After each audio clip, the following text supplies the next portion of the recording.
Under the flicker of a dying streetlight, a single mother stood before a decaying Walmart sign, its blue letters half torn, whispering ghosts of a vanished empire.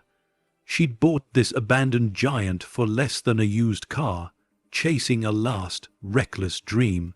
But when her flashlight cut through the dark aisles, she didn't find broken shelves or empty registers. She found a locked ceiling vault, one no one had touched in decades. What she discovered inside would shatter history, ignite greed across the nation, and turn her struggle for survival into a $224 million secret the world wasn't ready for. The morning began like every other in Clara Dorsey's world, gray, thin, and half empty. The coffee pot hissed on its last drop, its steam mingling with the breath of a woman too tired to dream. On the chipped kitchen table sat a grocery receipt, folded and refolded, the ink smudged but the truth still legible, $10.48. Her final purchase before the account ran dry. Outside, winter was a predator. The wind scraped its cold fingers along the siding, making the house groan like it shared her exhaustion. Clara sat still, listening to it. The sound felt like a countdown. Across the table, her son Evan drew on a torn cereal box. A stick figure with a bright yellow sun above it. Hope drawn by a child too young to understand the word eviction.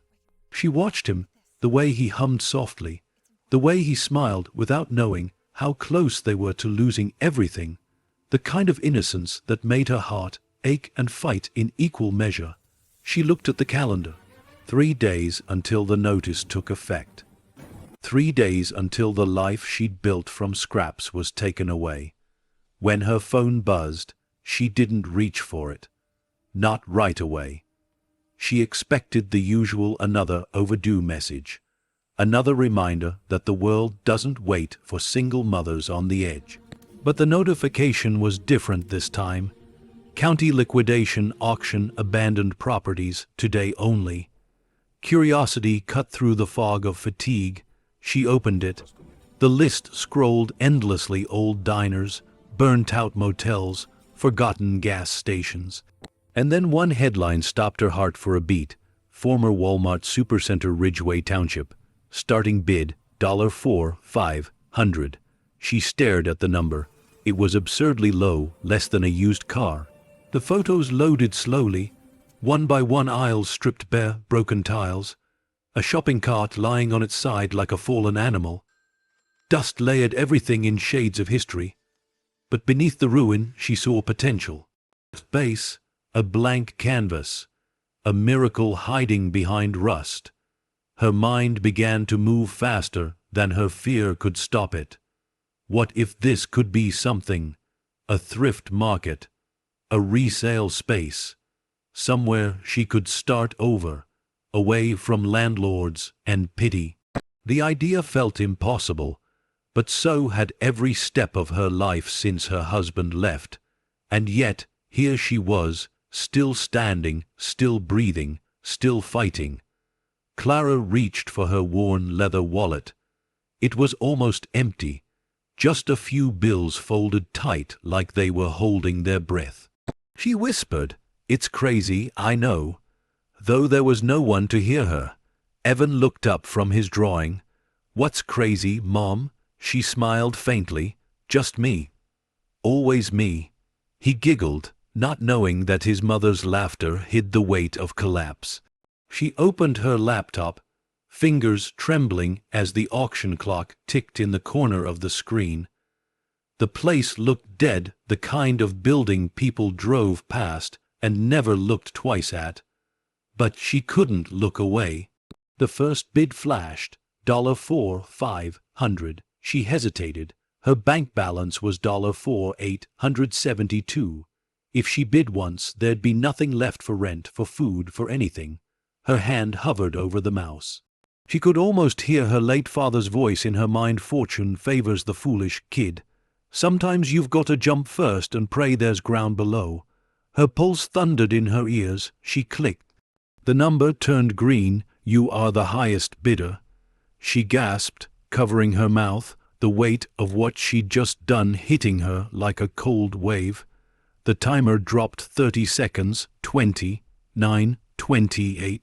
She couldn't breathe. Someone else joined the auction. The price jumped to $4,600. Please no, she whispered. 20 seconds, another bid, $4,700. She closed her eyes, heart pounding. Just one more, she muttered, voice shaking. She typed $4,800 and hit enter. 10 seconds, 5, 2, auction closed. The screen blinked once, then displayed a single line. Congratulations, you've won the property. Clara stared at it. The words didn't feel real. The kind of sentence that belonged to someone else, someone lucky, someone not her. But there it was, ownership, a key to something broken but hers. She leaned back, breath shuddering out of her chest. Her heart raced with a strange cocktail of terror and hope. She'd just gambled everything she had on a dying building that once sold discount groceries. Outside, a gust of wind slammed against the window. The world seemed to whisper, "You've done it now." Clara stood, staring at her reflection in the glass, tired eyes, cracked lips, a faint smear of coffee across her cheek. Behind her, the kitchen was small, cluttered, fragile. She whispered to herself, "We're not done yet. Not yet." Evan tugged at her sleeve. "Mom, what did you do?" She smiled and ruffled his hair. "Something brave," she said softly, "or something stupid. We'll find out soon." That night, she couldn't sleep.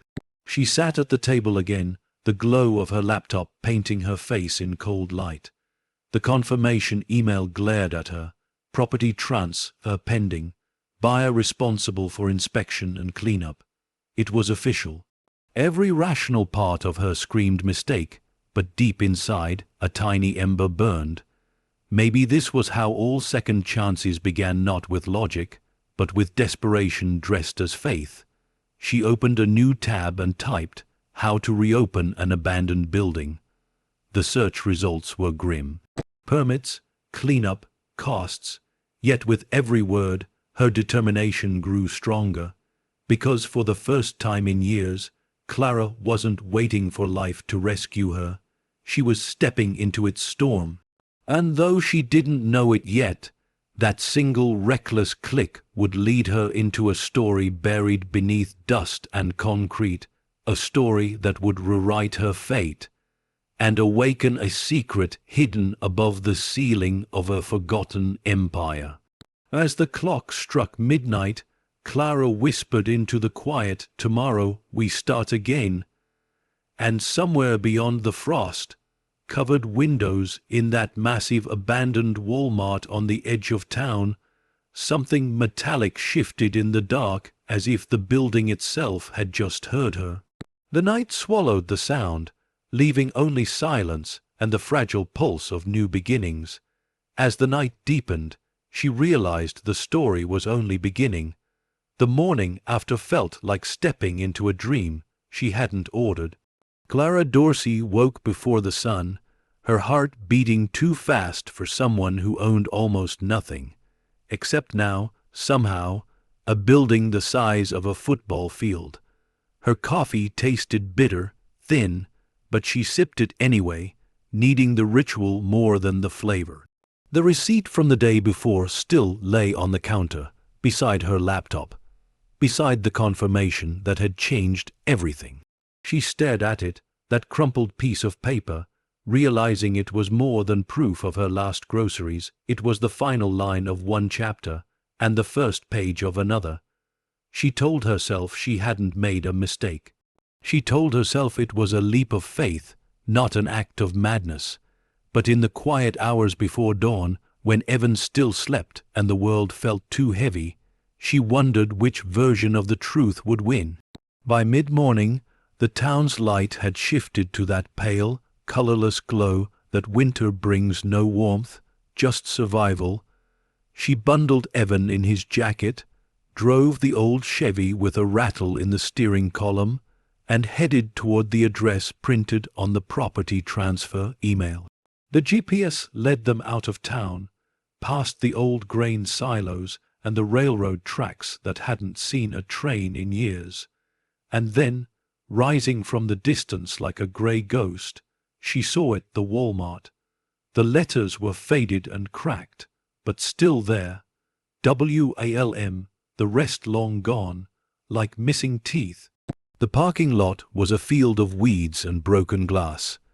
The automatic doors were shattered, hanging crookedly from their frames, as if they'd tried to close one last time and given up.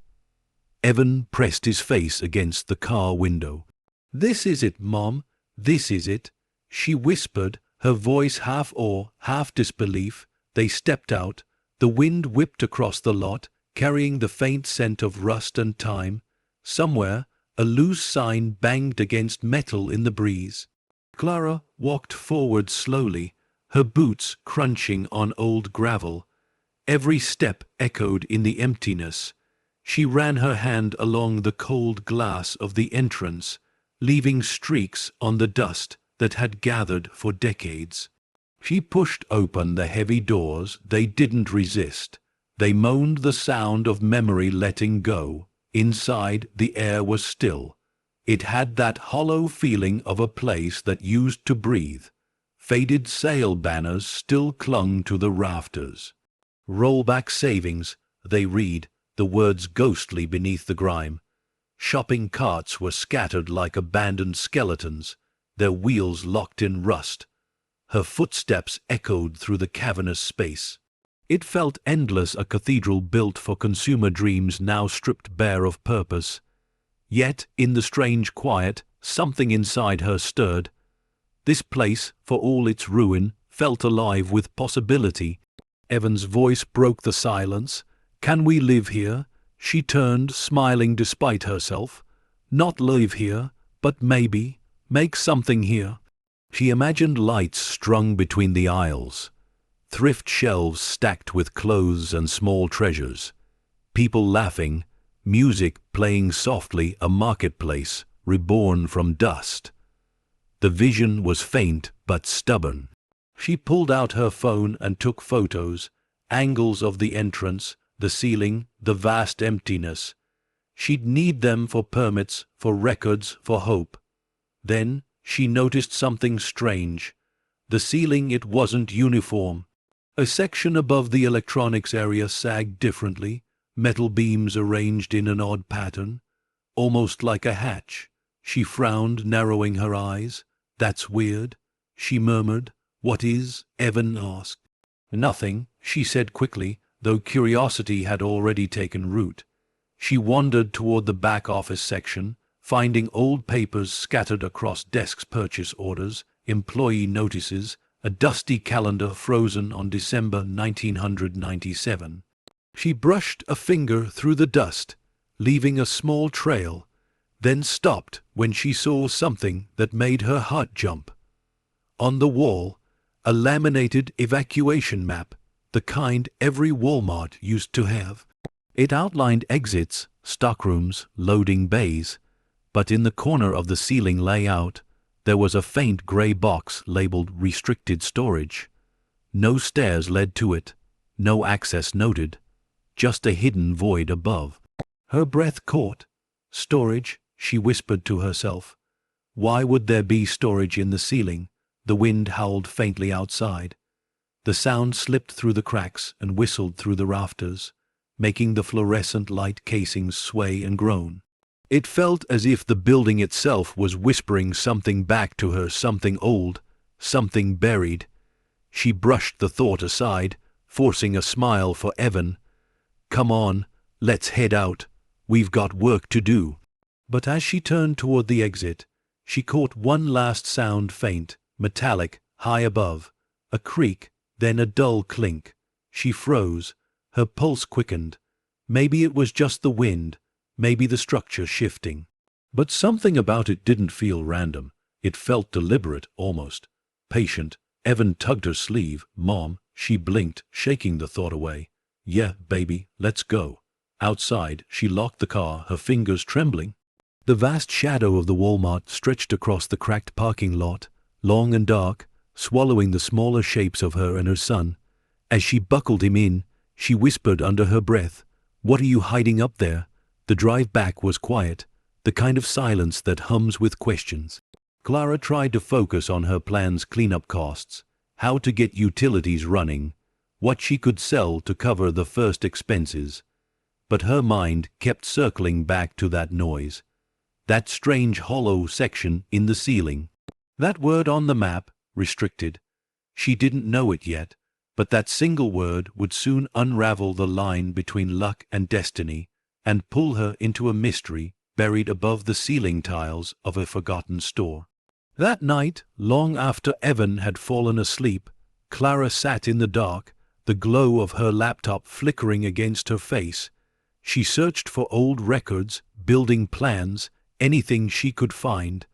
But the Walmart's public documents ended abruptly in 1998, a year before it was officially abandoned. The rest was gone. She leaned back, rubbing her temples. "You've really done it now, Clara," she murmured. Outside, the wind returned, same whistle, same faint metallic echo. Only this time, she could almost swear it sounded closer. The clock on the wall ticked louder than usual, every second marking the start of something she couldn't yet name.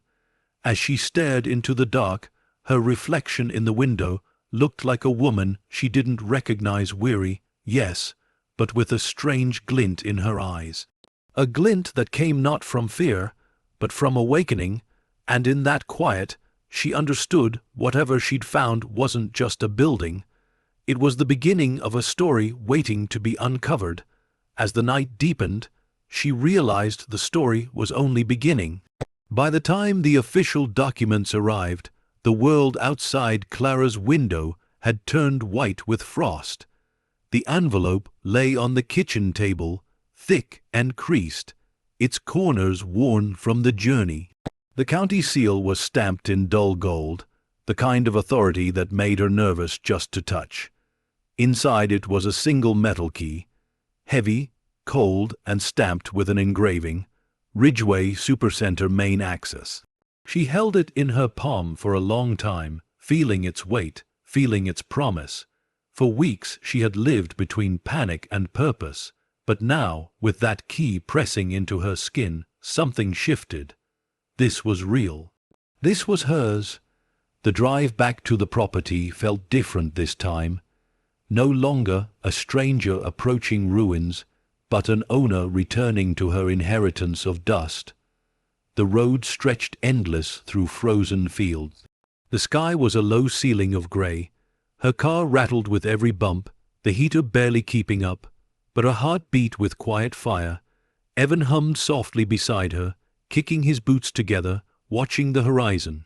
"Mom, do you think there's still stuff inside?" She smiled faintly. Maybe a little magic too." When they reached the Walmart, it looked exactly as it had before, hollow and forgotten. A monument to a time when the world had more noise than soul. The letters above the entrance were now rimmed with ice. Pigeons scattered from the roof as they pulled into the cracked lot. Clara stepped out, the cold biting her cheeks. She stood there, staring up at the massive, silent facade. It was intimidating, like standing before a sleeping giant. She reached into her pocket and held up the key, small, insignificant, yet powerful enough to unlock a memory the world had long abandoned. The lock was rusted, stubborn. It resisted at first, then yielded with a sound like a sigh. The heavy doors groaned open, letting out a wave of stale air, a mix of dust, time, and something faintly metallic. She stepped inside. Light from the cloudy sky spilled through the broken skylights, scattering in thin silver shafts that touched the aisles like forgotten prayers. The silence was thick, the kind that made every breath echo. Each footstep bounced back from the walls, carrying history in its rhythm. The old fluorescent lights above hung crookedly, some still holding their glass tubes like the ghosts of electricity past. An empty cash register sat at the front, the drawer jammed halfway open, a coin inside so tarnished it no longer reflected light. Clara walked slowly, fingertips brushing the edges of shelves, that once overflowed with things people didn't need but couldn't resist buying. She could almost hear echoes, laughter, cartwheels, a child crying for candy. The past lingered here, stitched into the silence, and yet, through the decay, she saw potential. The aisles were wide, the space endless. A place to rebuild, to start something real. Evan's footsteps pattered behind her. "Mom, look." He pointed toward the back where a toy section sign still hung. Beneath it, an old tricycle lay toppled over, its paint chipped but bright red under the dust. She smiled, kneeling to lift it. The wheel squeaked faintly as it turned. "Maybe it's been waiting for you," she said softly. He grinned, his laughter echoing across the empty walls, a sound that didn't belong to this place, yet fit perfectly. For a moment, Clara forgot the cold, the bills, the hunger of life outside these walls. All she saw was space wide, endless, forgiving. She walked deeper, her boots leaving faint tracks in the dust. The air smelled of plaster and forgotten metal. Somewhere distant, a single drip echoed water finding its way through cracks above. At the far end of the store, she found the employee break room.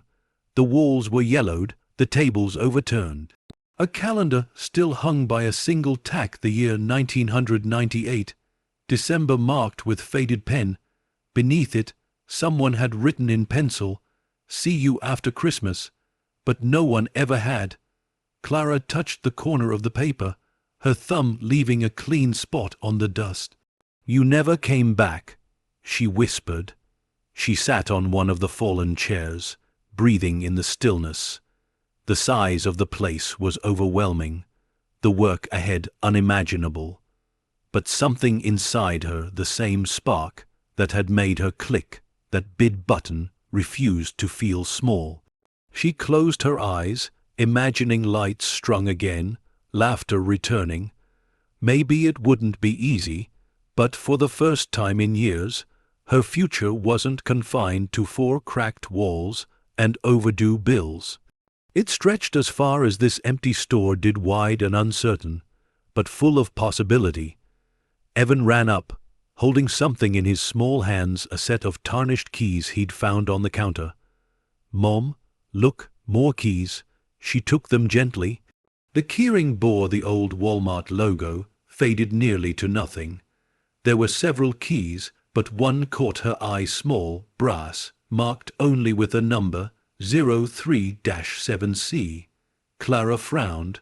"Where do you think these go?" Evan shrugged. "Maybe the secret room," he said playfully. She smiled, brushing his hair back. "Maybe," but deep down, the number stuck in her mind. 7C. It wasn't just random. It sounded like a designation, a code. She slipped the ring into her coat pocket. The ceiling creaked above, a low groan like something shifting in its sleep. Dust trickled down in a soft rain. Clara looked up, squinting into the gray light filtering through broken panels. She could see the outline of rafters, ducts, and for a moment something more. A faint square shadow cut differently from the rest. A hatch. Her pulse quickened. She whispered to herself, "What's up there?" But she said nothing more.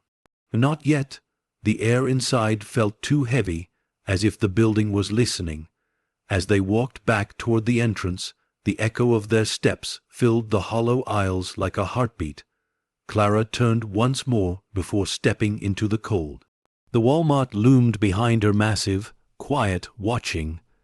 And though she didn't know it yet, the moment she pocketed that small brass key, her life had already shifted towards something far larger, far darker, and far more extraordinary than she could ever imagine. As the gray daylight faded, Clara sensed it. The store wasn't empty. It was waiting. That evening, the sun bled gold over the horizon, staining the windows of the abandoned Walmart in light that looked almost holy. Clara parked the car again near the entrance, this time alone. Evan stayed with her neighbor, Mrs. Dalton, a favor repaid with the last of her homemade soup. Tonight, Clara wanted to face the silence by herself.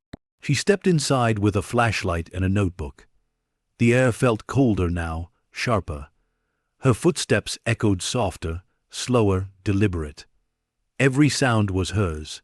Every creak a reminder that the space had belonged to no one for years until now.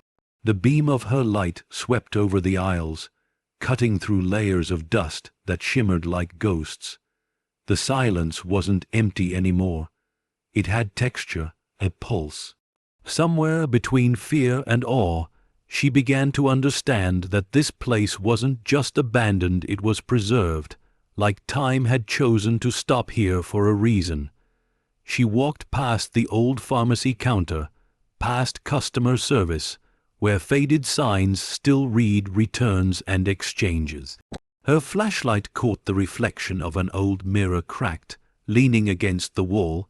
For a heartbeat, she saw herself multiplied in the shards, one woman, many versions, all searching for something different.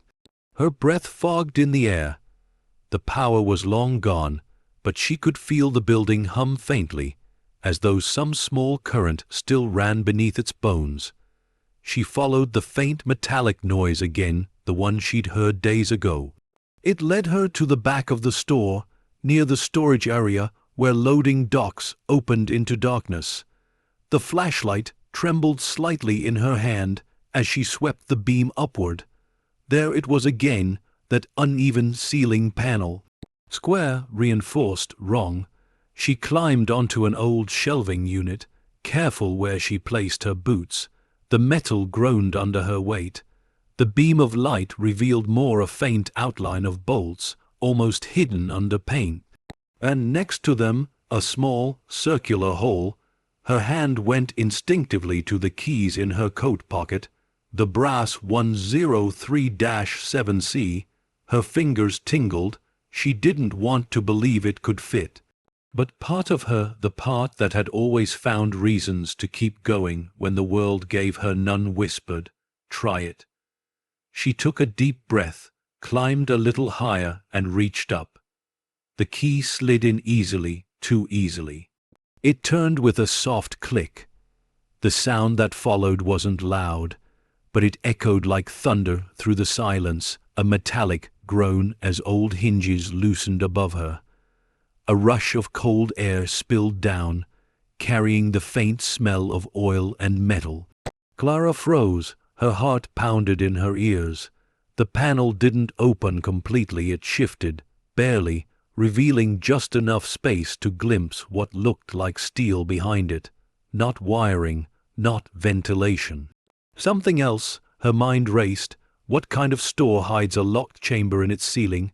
The air felt different now, heavy, electric. She stepped down, her hands trembling. She wanted to open it fully, climb up, see what was inside, but something deep in her chest told her not to. Not yet. She needed help. Someone who knew this place before it died. As she stood there, trying to steady her breath, she noticed a faint marking on the wall near the hatch, a number etched in pencil. 1987. That year didn't fit. This Walmart wasn't even built until the 90s. Her stomach tightened. The air seemed to thicken, pressing against her ribs. She turned off the flashlight and stood in the dark, letting the building's silence swallow her. Outside, wind whistled through the cracks, low and constant. The sound felt almost like breathing. Clara whispered, barely audible, "What were you before you were a store?" Her voice disappeared into the rafters. For a long moment nothing moved. Then, faintly, a soft metallic vibration answered her, a trembling sound from the ceiling, the kind that's too deliberate to be wind. She stepped back, her pulse hammering. The beam of a flashlight shook as she aimed it upward again, but the panel was still quiet, innocent. Maybe she imagined it, maybe not. She exhaled, forcing a small shaky laugh. "Okay, Clara," she muttered. "You're talking to buildings now." But as she turned to leave, her light swept across the wall, beside the hatch, revealing something she hadn't seen before. A faint imprint, barely visible under the grime, property of Midwest Holdings. The name meant nothing to her then. But it would. She took one last look around the vast, silent aisles. The store was dark now, swallowed by night. Yet somehow, it didn't feel lifeless anymore. It felt aware. As she locked the door behind her, she whispered, "Tomorrow, we find someone who knows this place." The key turned easily this time, smoother than it should have. And behind her, in the silence of the forgotten giant, the ceiling gave one faint, hollow knock like something within had just woken up. As the night stretched over Ridgeway, Clara felt it. The building was no longer waiting. It was calling. By dawn, Ridgeway was still half asleep under a quilt of fog, the town's main street muffled and colorless. But Clara Dorsey was already awake, eyes wide open, heartbeat steady in that quiet space between fear and determination. The key lay on her kitchen counter, glinting faintly in the early gray light. Next to it, the note she'd scribbled in the night, called Joe. She hadn't seen Joe Wilkins in years, not since he'd fixed the plumbing at her old apartment and stayed for coffee to talk about his time as a Walmart maintenance tech back when this town still had a pulse. He'd always been kind, a little rough around the edges, but honest. And right now, Clara needed honest.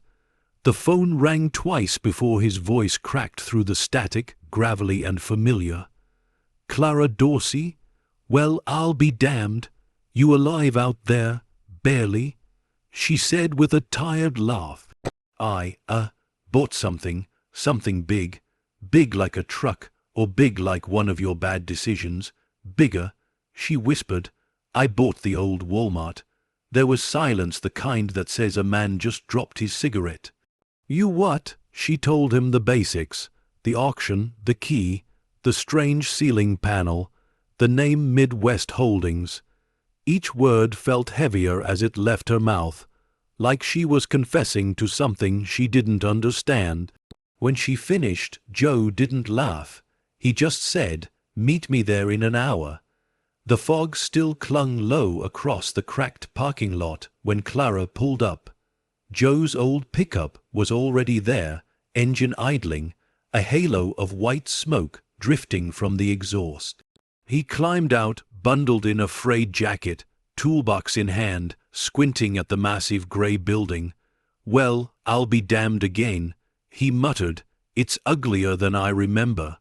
"Welcome home," she said softly. He gave her a side glance. "You really bought this?" She nodded. Every square foot of dust. Joe ran his hand over the cold metal door, inspecting the rust. "You know, when this place shut down, they didn't clear out everything. Management made us lock off a section, said it was for inventory control. That was corporate speak for something they didn't want anyone to see." Clara frowned. "So there was a sealed section, yeah, up top. Some kind of mezzanine between the drop ceiling and the roof. We called it the ghost loft. Never figured out what was up there. Nobody went near it." A chill slid down her spine. "It's still there," she whispered. They went inside together. The air was colder today, sharper, as if the building knew they were coming. Clara led him toward the back storage area, the same path she'd taken alone before. Their footsteps echoed against metal and concrete, small sounds swallowed by the vastness around them. Joe shone his flashlight upward. "There," he said, "that panel, I remember it. We were told it was off limits." Why, he hesitated. One guy maintenance foreman said it had to do with a shipment that went missing. Whole pallets of coins, gold replicas or something, from a collector's display. Then he stopped talking about it. Corporate made him sign something. Next week he was transferred out of state. Clara's heart thudded hard in her chest. "Coins, yeah. Some PR stunt gone wrong, I think. You know how these big companies hide stuff when it smells bad." He steadied the ladder he'd brought, wiping his palms on his jacket. "You really want to look?" She hesitated only a second. "I need to." He climbed first, flashlight wedged between his teeth, hands working the bolts around the metal hatch. Dust rained down like snow. The sound of steel scraping steel filled the air, deep and hollow. The hatch gave a slow metallic creak. Cold air rushed out, carrying a faint, bitter smell: oil, iron, and something old. Joe coughed. It's a crawl space, reinforced, weird as hell. Clara climbed halfway up the ladder, gripping the side rails. Can you see anything? Boxes? He muttered. Old crates. No markings. I can wait. His voice dropped. There's a name on one. Clara's heart skipped. What name? He angled the flashlight. The letters shimmered faintly through decades of dust.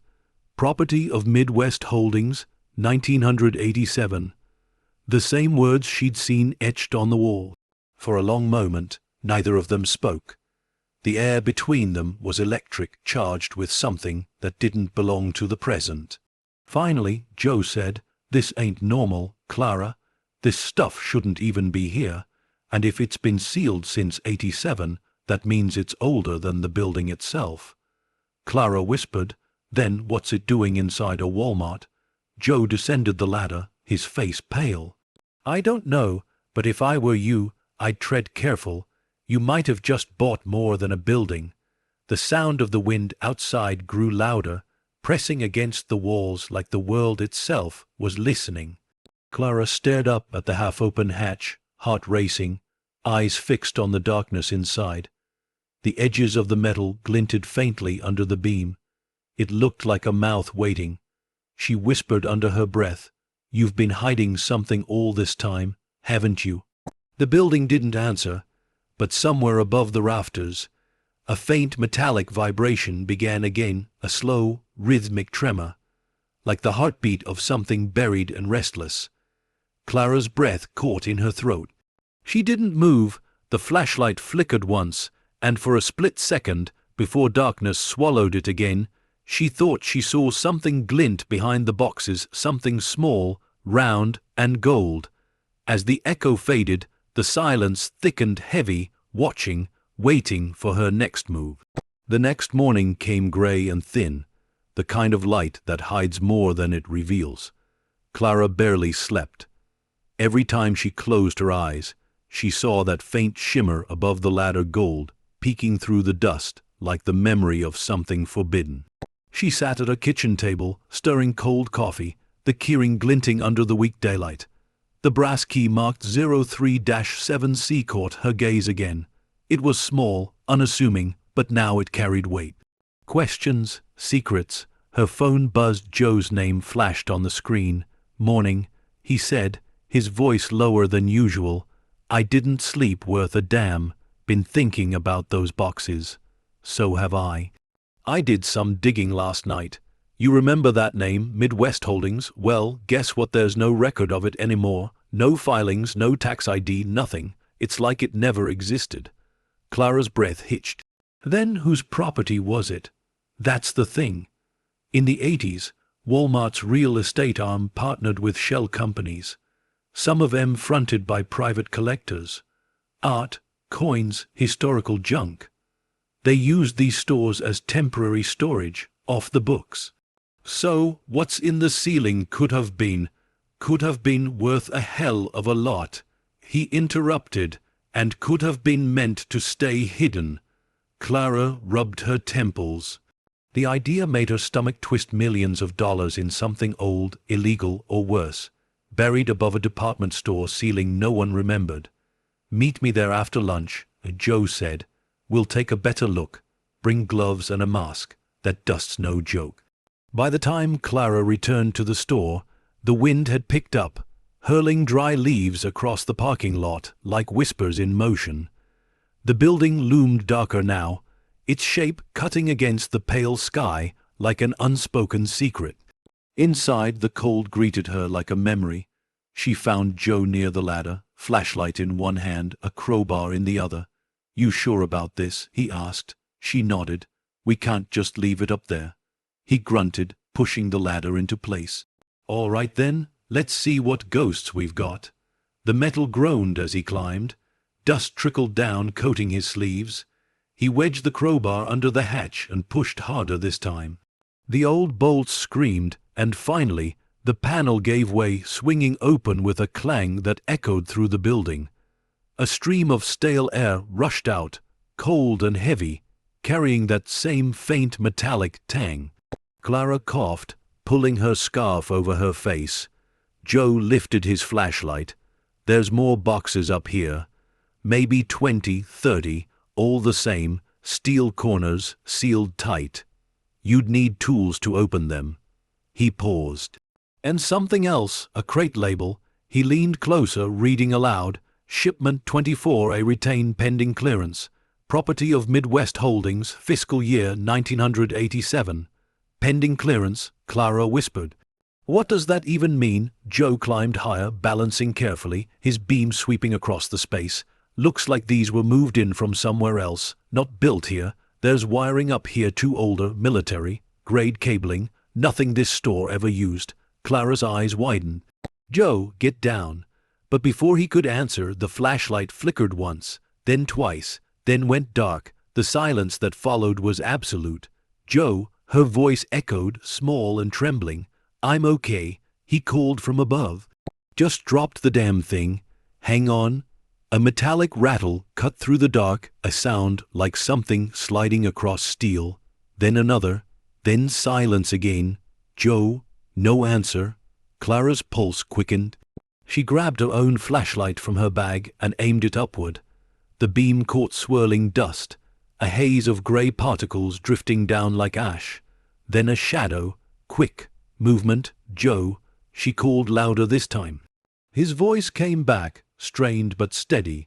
Relax, just a crate shifting. The floor up here's uneven. I'm fine. She exhaled slowly, gripping the ladder. You scared me half to death. He chuckled weakly. Yeah, well, whatever's up here, it's not from this century. What do you mean? I mean it's old, Clara, way older than this building. These boxes have government seals, not corporate. Treasury Department, from the looks of it. Her mind reeled. Treasury, like money, he hesitated, like coins, gold ones, maybe collector's stockpile, maybe something else. Hard to say without opening one. She swallowed hard. Should we? He hesitated for a long moment, then said, You got a hammer? She pulled one from the toolbox. Her hand shook as she passed it up. The sound of metal striking metal echoed like a gunshot in the silence. Once, twice, then a low groan. The smell of cold iron filled the air. Joe's voice came again, low and stunned. Oh my God! What is it? Clara whispered. He didn't answer immediately. When he did, his voice trembled. You need to see this. Clara climbed halfway up the ladder, shining her light into the gap above. The beam caught something that glimmered through the dust round, polished, endless. Coins, stacked, layered, thousands of them, gold, silver, pristine. Her breath left her in a single stunned gasp. Joe, how much is that? He didn't answer. He didn't have to. The air between them vibrated with the weight of history, of greed, of something sacred now disturbed. Clara reached up, her fingers trembling as they brushed one of the coins. It was cold, heavier than it should have been. The engraving was faint but unmistakable. U.S. Mint, 1894. That couldn't be right. The flashlight trembled in her grip. Joe, this isn't a collector's stash. He looked down at her, eyes wide. No, he said softly, this is a vault. And somewhere above them, deeper in the ceiling, the faint metallic hum began again, not from the coins, but from something behind them. A low, rhythmic vibration, pulsing like the slow beat of a heart buried in steel. Clara felt it in her bones. Whatever they'd found wasn't meant to be discovered. She whispered, we shouldn't be here. But the air itself seemed to whisper back not in words, but in warning. And as the dust settled, she knew with chilling certainty they had just awakened something that had been waiting for decades to be found.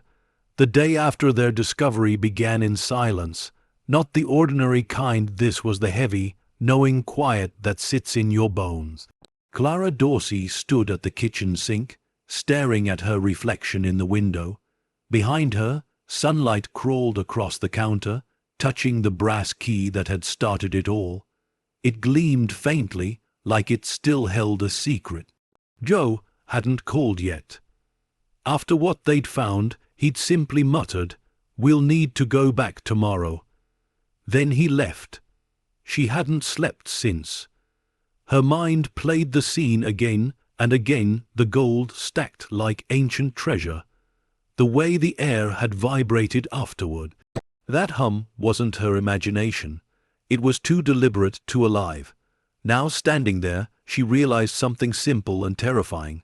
She had unlocked a vault that wasn't supposed to exist. By mid-morning, she couldn't wait any longer. She packed gloves, flashlights, a crowbar, and the same hammer Joe had used. Before leaving, she paused in Evan's doorway. He was still asleep, one arm hanging over the edge of the bed, his breath even and soft. Clara whispered, "This is for you, baby." She closed the door gently behind her and drove. The Walmart rose out of the mist again, grey and monumental, its windows staring like blank eyes. She parked near the side entrance, this time the one that led directly toward the storage area. Joe's truck was already there, his toolbox on tailgate. He looked up as she approached. "You didn't wait for me, did you?" "I couldn't," she said quietly. "I kept thinking about it." He nodded, rubbing his neck. "Yeah, me too. Couldn't shake it. Feels like that Gold's been whispering since we left." They went inside together, the air crisp and still. Dust swirled in the weak sunlight cutting through the skylights, tiny constellations floating in the silence. Joe flicked on his flashlight. "We'll clear the rest of that crawl space today," he said. "If we're gonna understand what this is, we need to see it all." The ladder groaned under his boots. The beam of his light disappeared into the dark above. "Watch your footing," Clara called. "Always do," he muttered, voice echoing off steel. She followed, climbing slowly, her heart thrumming like a drumbeat in her chest. When her head rose past the hatch opening, the air changed. It was colder up here, dense, metallic, and still carrying that faint hum. The space stretched farther than she expected, a long, narrow corridor between steel beams. The boxes were arranged with surgical precision, stacked too high, each labeled the same, Midwest Holdings 1987. Joe crouched beside one of them, running his fingers along the lock. "Military, grade latch," he said. "You don't use this kind for merchandise. This is secure storage, government style." Clara shined her light deeper into the chamber. "Why would the government hide something in a retail ceiling?" He shrugged. "Because no one would look there." They pried open another box. The lid lifted with a reluctant groan. Inside were rows of sealed coin rolls, each stamped with dates ranging from the 1008 hundreds to early 1900s. Gold, silver, copper, each gleaming faintly under the beam. Clara reached out, hesitated, then touched one. It was cold, heavier than it looked. "These aren't just old," she whispered. "They're pristine."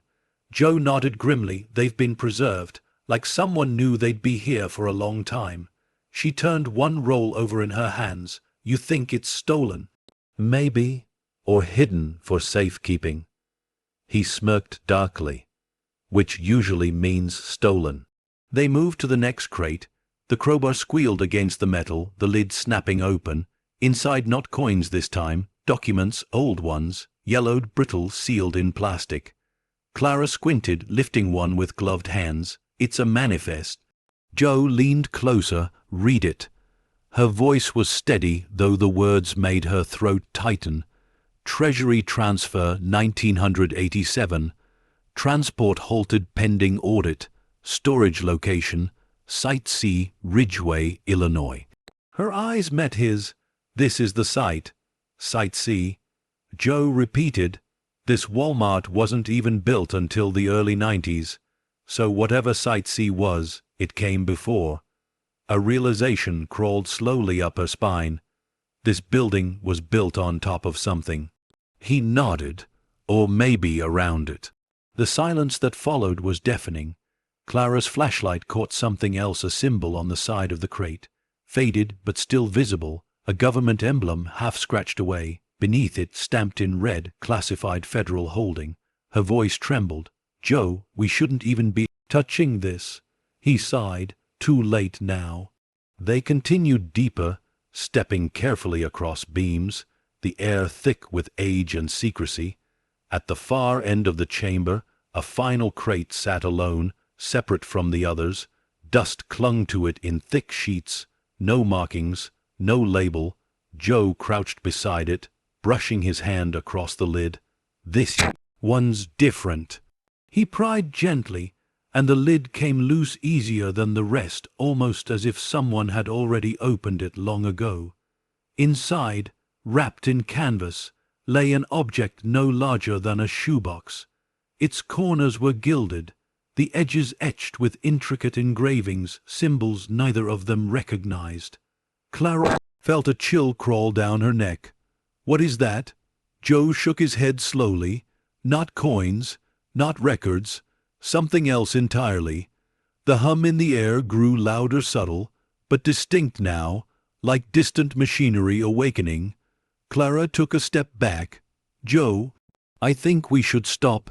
He looked at her, then at the box. Curiosity and fear wrestled across his face. Finally, he said, one look, then we're done.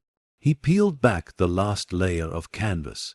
The light from the flashlight hit something that glowed faintly, not reflection, but illumination.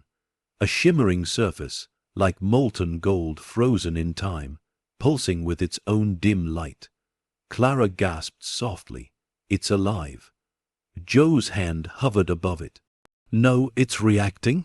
Before he could touch it, a sudden click echoed through the chamber, sharp, mechanical, final. Every light went out. The darkness swallowed them whole.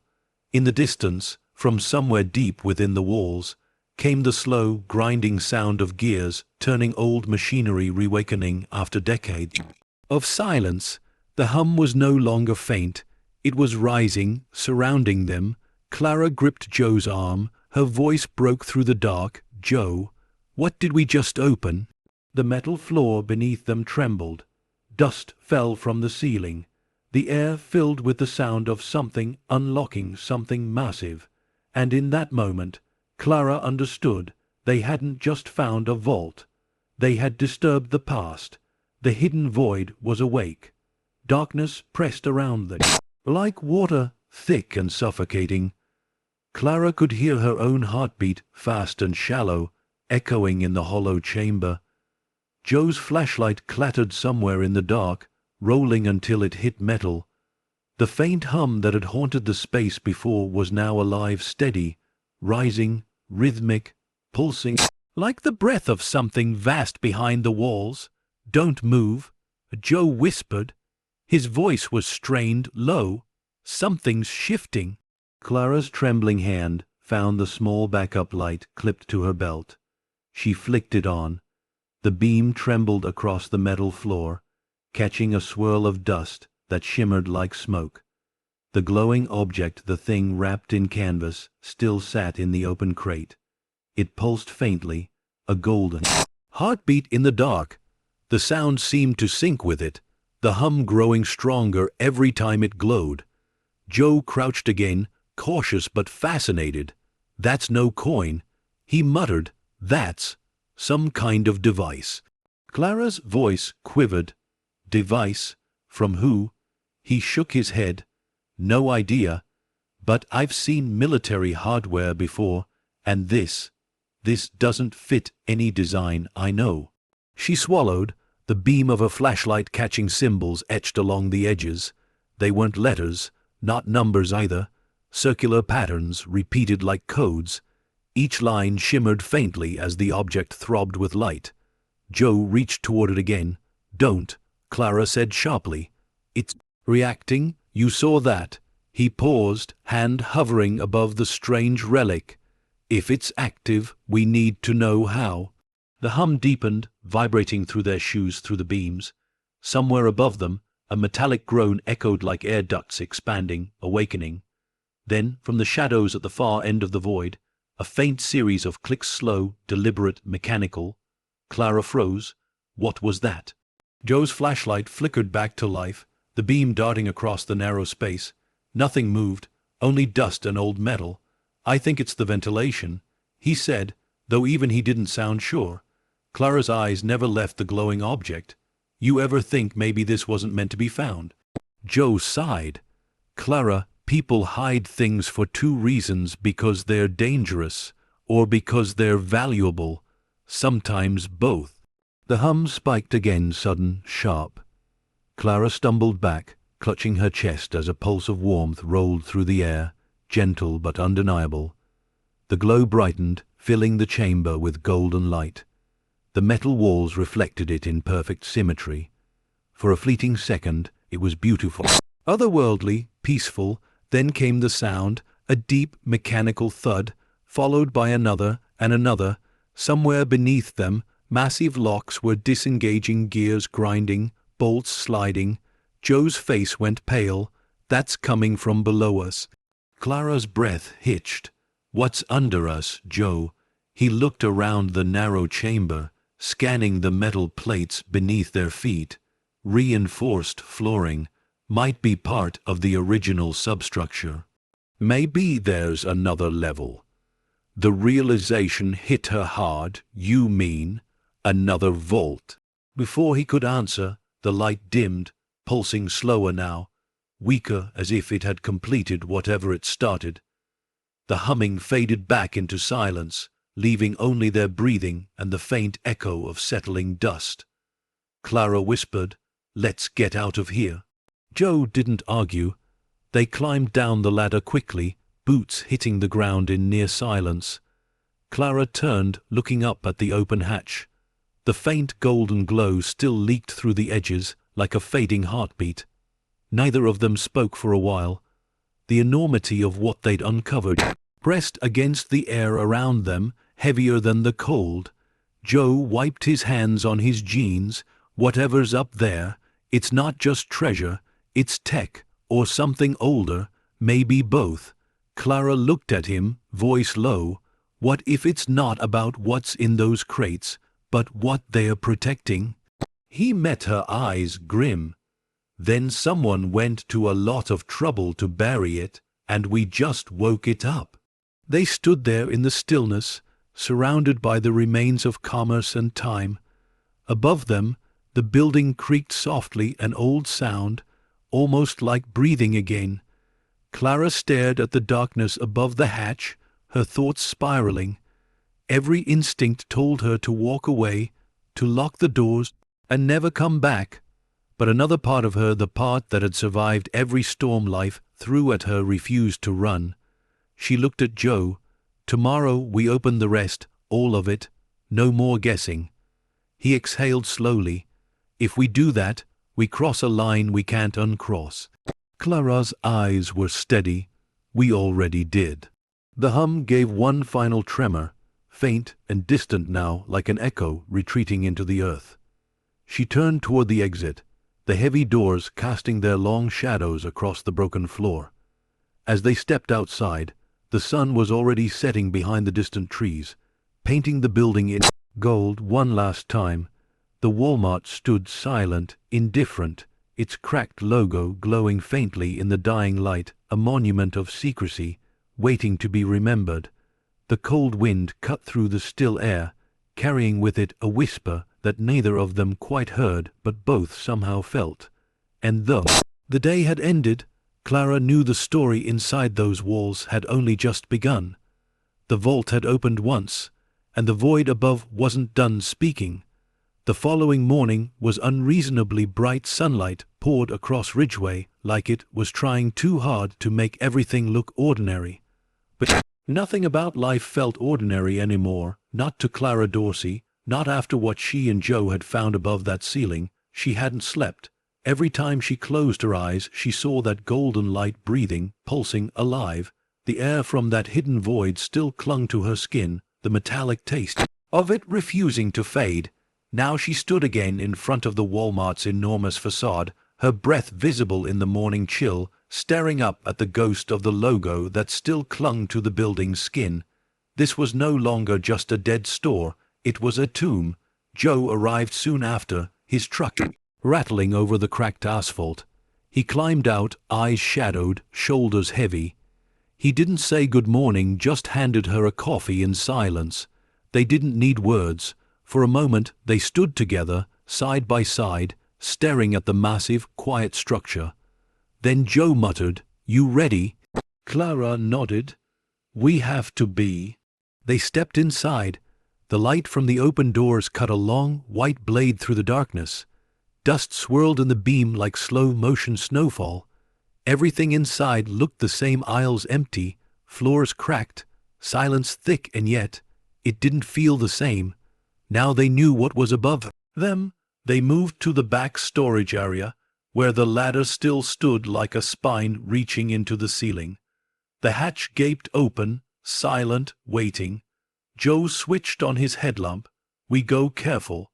No touching that glowing thing again. Just the crates. We document everything." Clara nodded. Her voice came out barely above a whisper. "All right." He climbed first, steady and methodical. She followed, her boots clanging against the metal rungs.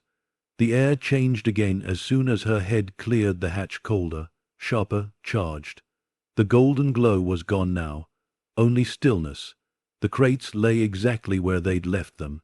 Dust hovered in the beam of their lights. Clara crouched beside one of the boxes marked "Property of Midwest Holdings 1987. The lid they'd opened yesterday was still ajar, revealing stacks of coin rolls. She reached inside, lifted one carefully, and peeled the edge of the paper. A soft gasp escaped her. The coin inside was flawless, untouched by time. Gold, heavy, polished to a mirror. It glowed faintly, not from light, but from perfection itself.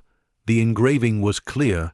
Liberty 1894, United States Mint. Joe leaned in close, his breath catching.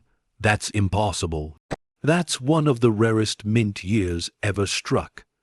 There's maybe a handful left in museums." Clara turned the coin in her palm. "Then why are thousands of them up here?" Joe rubbed his face. "This isn't storage, Clara. It's concealment. Somebody hid this. Maybe an inside job, maybe worse." He took another roll, breaking it open. Silver coins this time, dozens of them, each one pristine, polished, untouched. The light from their flashlights danced across the stacks, bouncing off the coins in shimmering waves of gold and silver. The air shimmered faintly with it, as though space itself was breathing wealth. Clara felt dizzy, awestruck. The sight was almost sacred. This could change everything. She whispered. Joe didn't answer. His eyes weren't on the coins anymore. They were scanning the walls. "Look at this," he muttered. She followed his gaze. Symbols faint. Engravings along the steel support beams, same as those etched into the glowing relic from yesterday. Circles, triangles, repeating sequences. Old, purposeful. "What is this?" she whispered. Joe stepped closer. "Some kind of marking. Seen similar ones in construction blueprints, but these look hand-carved and older than the building." The air seemed to shift again, the cold deepening. Clara rubbed her arms, uneasy. "You think whoever put this here knew about that thing we found?" Joe nodded slowly. "They built around it, Clara. These symbols, they're containment sigils, or at least that's what they look like. Whoever hid this vault wasn't just storing treasure. They were trying to control something." The weight of his words settled on her chest like a stone. She turned the gold coin over again in her hand. Its reflection shimmered in her eyes, hypnotic, perfect. But beneath the awe, a thin thread of dread began to coil tighter and tighter. "What if we're not supposed to have found it?" she asked softly. Joe gave a humorless chuckle. "Then someone a long time ago should have buried it deeper." He pried open another box, this one smaller, sealed with lead clamps. He struck the first with his hammer, and the metallic echo rang sharp and loud through the chamber. The lid came loose, revealing a glass case inside, dozens of coins floating in thick oil, each one darker, different. Their edges bore foreign markings, not English, not Latin, something else. Clara's light hit one directly, and for a brief second she swore she saw it shimmer, like it wasn't metal at all. Joe's brow furrowed. "What the hell are these?" "I don't know," she said, voice hushed, "but they're not U.S. Mint." He reached in, pulling one free. The moment it touched the air, a faint vibration passed through the floor, the hum again, low, distant, alive. "Joe," Clara whispered, backing away, "put it back." He froze, eyes locked on the coin in his hand. "You feel that?" "Yes," she breathed. "Whatever it is, it's not money." He returned the coin to its oil bath, and just like that, the vibration stopped. The air stilled again. For a moment, neither spoke. The silence felt alive, like the space itself was watching, listening. Clara broke it first. "What are we supposed to do with this?" Joe looked around slowly. "You keep quiet. You tell no one. If this gets out, you'll have every kind of monster at your door, collectors, feds, thieves. But this is history," she whispered. "People deserve to know." He met her eyes, steady, grim. "And history's the first thing they bury when money's involved." Clara looked down at the coin in her palm, one last time. Gold, perfect, priceless. And somehow she felt none of that mattered, because beneath the shine, beneath the miracle, was something colder, something waiting. The gold wasn't just hidden, it was guarded, and now it knew her name. Sun had started to fall by the time Clara and Joe climbed down from the hatch. The light from outside spilled across the floor in long amber streaks, dust turning golden in its path. The Walmart seemed calmer now, quiet again, almost peaceful. But it was the kind of peace that follows a storm, not the kind that means safety. Clara set the opened coin roll on a nearby table. The small, perfect discs of gold caught the light and threw it back like tiny mirrors. For a long moment, she just stared at them. $224 million, Joe said quietly. His voice carried no pride. "No wonder, only the weight of disbelief. That's my rough estimate. If they're all like what we saw up there." Clara didn't answer. Her hands trembled slightly as she lifted one of the coins. It was cold again, heavier than before. The light danced across its face, the engraved Liberty head, the faint stars around its edge. Something about it felt wrong now, as though it was looking back. She set it down quickly. "We shouldn't be counting it. We shouldn't even be touching it." Joe chuckled bitterly. "We already did more than touch it. We opened Pandora's box, remember?" She turned to him. "Then what now?" "We call someone. The police. The government." He shook his head sharply. "And tell them what, Clara? That you bought a Walmart with a secret vault full of government gold and a box that glows like it's alive. They'll laugh us out of the county or worse. Take it and make us disappear with it." His words sank in like ice. He wasn't wrong. She looked up at the hatch above them, the shadowy hole in the ceiling that seemed to breathe faintly in the dim light. The air still carried that metallic scent, faint but unmistakable. "What if it's not about money?" she said softly. "What if this is something else?" Joe rubbed his jaw uneasy. "Then we're dealing with the kind of people who don't lose things, they hide them." He began pacing. "We seal that hatch back up, keep our mouths shut, and figure this out before someone else does." Clara's gaze drifted to the coins again. She thought of Evan, the bills piling up, the cold creeping into their little house at night. The kind of hunger money could fix, the kind of life it could rebuild. But every time she looked at the coins, she felt that same chill crawl down her arms. "I can't explain it," she whispered. "They feel wrong." Joe stopped pacing. "Wrong?" She nodded slowly. "Like they're not meant to be touched. Like they belong to something that's still watching over them."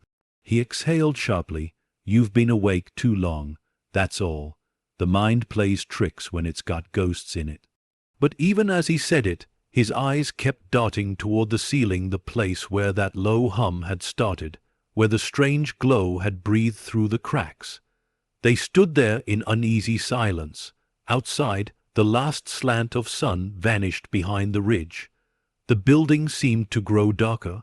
Heavier, then a sound. It was faint but distinct, a soft clang echoing from somewhere above. Both of them froze. "Wind," Clara whispered. Joe's head tilted slightly. That's not wind. The sound came again, rhythmic, deliberate, like metal shifting under weight. Then a slow, dragging scrape, as if something was being moved across the beams overhead. Clara's breath hitched. Joe. He grabbed his flashlight, pointing it up toward the open hatch. The beam cut through the dark, illuminating only dust and empty space. The sound stopped, then silence. Joe lowered the light slowly. Old building. He muttered, voice low, unconvincing. But Clara heard something else in the quiet, not a sound, but a presence, a pressure in the air, faint but real, like the building itself had turned its attention toward them. She backed away a step. We need to go. He nodded, grabbing his tools. Yeah, lock up. Tomorrow, we'll decide what to do. They turned off the lights and walked toward the exit. Every footstep echoed louder than it should have. Every creak in the walls sounded too alive. At the doorway, Clara turned one last time. The dark shape of the hatch loomed above like a wound in the ceiling. In that darkness, she could have sworn she saw something a-flicker, faint and fluid, like light moving behind metal. She blinked. It was gone. She stepped outside into the cold evening. The air hit her lungs like water, sharp and clean. Joe locked the door behind them with a heavy clank, the sound final and hollow. Neither spoke. During the drive back, the highway stretched out ahead of them, empty and endless. At one point, Joe said quietly, "You realize what we're sitting on, right? You could walk away from every debt you've ever had. Buy a new house, college for your boy, the whole damn world. Clara stared out the window, and lose my soul in the process." He didn't answer. The question hung in the air, unanswered but understood. When she finally pulled into her driveway, the sky had gone completely dark. The streetlights flickered weakly, their glow stuttering like dying candles. Evan ran out the door, barefoot, smiling, his small arms wrapping around her waist. The warmth of him grounded her, pulled her back to what mattered. He looked up, eyes bright. "Mom, did you fix the big store?" She knelt, brushing his hair back gently. "Not yet," she said softly. "It's got some secrets we still have to figure out." He grinned. "Maybe there's treasure." Clara froze. For a moment, the wind caught his words and carried them down the quiet street, fading into the night.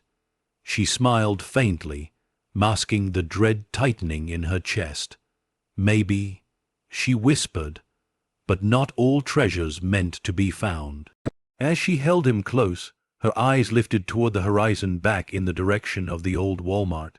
Somewhere inside that building, unseen and silent, the hatch door quivered once, just enough for a single coin to fall. It hit the floor with a sharp, perfect clink, and the sound echoed far longer than it should have. The vault was no longer sleeping. It was listening. Morning came too fast, the kind of morning that carried no warmth, only the pale, flat light of winter that revealed everything but comforted nothing. Clara Dorsey sat at the kitchen table, watching the steam rise from her untouched coffee. Her hands shook slightly as she scrolled through her phone, and then she saw it, a post, a photo, a picture of the gold coin. The caption read, "Crazy find inside old Ridgeway Walmart. Look what my cousin found during demo work." Her heart stopped. The username was one she recognized: Joe's cousin, the one who'd borrowed Joe's truck a few days earlier. The image had already been shared hundreds of times. Comments flooded in laughing emojis, question marks, hashtags about buried treasure. Clara's breath caught in her throat. Oh God, no. Within hours the post spread. Local news accounts reshared it, then collectors' groups, then people she'd never met, asking if it was true, if she'd really bought the gold Walmart. By noon, a reporter's van was parked outside her house. Joe arrived first, storming through the door, phone in hand, jaw tight. "I didn't post a damn thing, Clara," he said, slamming the phone onto the table. but my idiot cousin took that photo off my camera when I left it charging. He thought it'd be funny. Funny, she said, her voice low, shaking. You just blew open a secret that's been buried for 30 years. He ran a hand through his hair. I deleted it. I called him. He's sorry, but it's too late. The internet's got it now. She sank into her chair. We're finished. Outside, more cars were pulling up. Curiosity hunters, neighbors, a group of teenagers snapping photos through her window like she was a sideshow exhibit. Stay calm, Joe said, pacing. They don't know where the store is exactly. Just rumors. If we stay quiet, it'll die down. But it didn't. It got worse. By afternoon, the local Ridgeway Gazette posted an article titled, "Single Mother Discovers Gold Cache Inside Abandoned Walmart." Her name wasn't printed not yet, but the story mentioned the property's recent buyer, and in a town as small as Ridgeway that was enough. The phone rang non-stop. Reporters, lawyers, treasure verification agents. One man claimed to be from the Historical Preservation Society. Another said he represented a private investor. But the voice that truly made her blood run cold came just before sunset. A calm, measured man with no introduction. Mrs. Dorsey, he said evenly, you've come into possession of something that doesn't belong to you. Her voice trembled. Who is this? That doesn't matter. What matters is that the contents of that vault are federal property stolen. Decades ago. Return them, and this ends quietly. She gripped the phone tighter, and if I don't, a pause. Then, coldly, then you'll find out why some things are buried. The line went dead. By the time Joe came back that evening, the parking lot of the Walmart was no longer empty. 3 cars sat there, engines idling, men inside watching. No one spoke to them. No one moved. They just waited. Joe leaned against his truck, lighting a cigarette. They're not locals, he muttered, different plates. They're here for the gold. Clara stood beside him, arms crossed, her breath visible in the cold air. The building loomed behind them, its cracked windows catching the last glow of daylight. It looked almost alive, its shape stretching like a shadow over the parking lot. I should have never opened it, she whispered. Joe flicked ash onto the ground. You didn't open it. You uncovered it. There's a difference. Tell that to whoever's sitting in those cars. He stared at them for a moment longer. You're right. We need to move it. Move it, she said, disbelief rising in her voice. Move what, Joe? $200 million in gold. You think we can just, not all of it, he interrupted. Just one crate, hide it off-site. Somewhere safe until we figure this out. Clara hesitated, that's theft. He met her eyes, it's protection. The wind picked up, howling through the empty lot. A sound echoed faintly from inside the Walmart, a long, hollow clang, like something metallic shifting. Both of them turned. The sound came again, deeper this time, like a door being opened somewhere far inside the building. Clara's voice barely escaped her lips. That's coming from the ceiling. Joe dropped his cigarette. We sealed it, didn't we? She shook her head. You did. His face went pale. Then why's it open? They stepped inside cautiously, flashlights cutting through the dark. The air felt wrong, colder than before, heavy with the scent of metal and damp earth. As they reached the center aisle, Clara froze. The ladder was still there, but the hatch was open again, and below it, scattered across the floor, was a trail of gold coins leading away, gleaming softly under the flashlight's beam, like breadcrumbs left by something that wanted to be followed. Clara's whisper cracked through the silence. Joe. Someone's been up there. He nodded slowly. Or something. The hum returned low, faint, vibrating through the walls like a heartbeat. Neither spoke. They stood in the middle of that vast, empty store, a mother and a mechanic surrounded by the echoes of greed, history, and something else far older. Outside, the engines of the waiting cars went silent. One by one, and somewhere above them, in the hollow dark of the ceiling vault, a faint metallic sound answered the silence, the soft roll of a single coin spinning to a stop. The secret was no longer theirs alone. By nightfall, Ridgeway was no longer just quiet, it was watching. Every sound seemed amplified. Every headlight that passed down the empty road made Clara flinch. The abandoned Walmart sat in the distance like a dark monolith, and in its shadow, the secrets of gold and silence were starting to rot. Clara sat in her car across the street, headlights off, eyes locked on 3 black vehicles parked near the loading docks.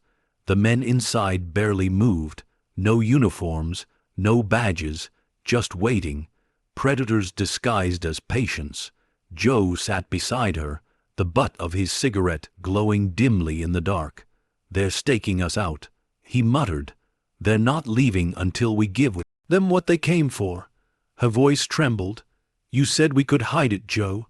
You said—" He cut her off, his tone grim. "Not now. Not with them here. We move anything, they'll follow." Silence filled the car. The engine ticked softly. Outside, a train horn moaned from miles away, the sound stretching through the cold night like a warning. Clara whispered, "What if they're not government? What if they're collectors, the ones who were supposed to get that gold before it disappeared?" Joe sighed. "Does it matter? Either way, they want what's up there, and they'll do whatever it takes to get it." A faint vibration passed under their feet, so subtle Clara almost missed it, but Joe felt it too. He sat upright, staring toward the Walmart. "You hear that?" She nodded. "It's coming from inside." The ground gave another slight tremor, a pulse, almost rhythmic. The same low hum that had followed them since they first touched the coins. It was deeper now, stronger. Joe's jaw tightened. "We need to go." Inside, the air was different. Not cold anymore, warm, thick, electric.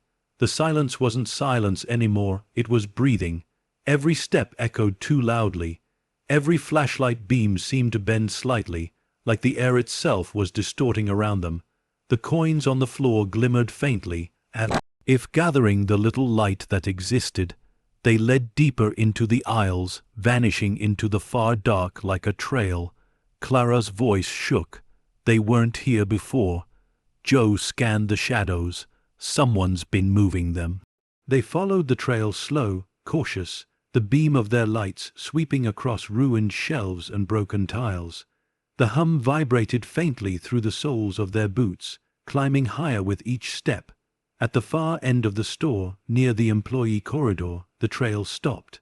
The last coin lay beside an old steel door, rusted, locked, and covered in dust. Clara frowned. This wasn't here before either. Joe crouched, scraping the dirt from the handle. "Maintenance access," he said quietly, "but this model's older than the rest of the building. Probably from the original foundation." He forced the lock with his crowbar. The door moaned open, revealing a staircase that descended into blackness. A wave of heat rolled out, heavy, unnatural. Clara hesitated. "Joe, maybe we shouldn't." He raised a hand. "Stay close." They descended slowly, one creaking step at a time. The deeper they went, the thicker the air became, hot, metallic, humming like the air before a lightning strike. At the bottom was another door, smaller, reinforced. A faded sign hung above it. "Site C, authorized entry only." Clara's voice cracked. "It's real. The manifest said this was Site C." Joe pushed on the door, but it didn't budge. "We need tools." Before he could turn back, the hum surged, a low, resonant roar that vibrated through the walls. Then came a sound that froze both of them, footsteps. Slow, deliberate, metallic. Clara's hand flew to Joe's sleeve. "Someone's down here." He turned off the flashlight. Darkness swallowed them. The only light came from a thin crack beneath the steel door, ahead, a pulsing amber glow. Faint but alive. The footsteps grew closer. Not fast, not frantic, just steady. Then, a voice, distorted, low, almost mechanical. "You shouldn't have come back." Clara's breath caught. The sound wasn't coming from behind them. It was coming through the door. The glow brightened. A heavy thud followed, then silence. Joe grabbed her hand. "Go, now." They ran up the stairs, stumbling, gasping.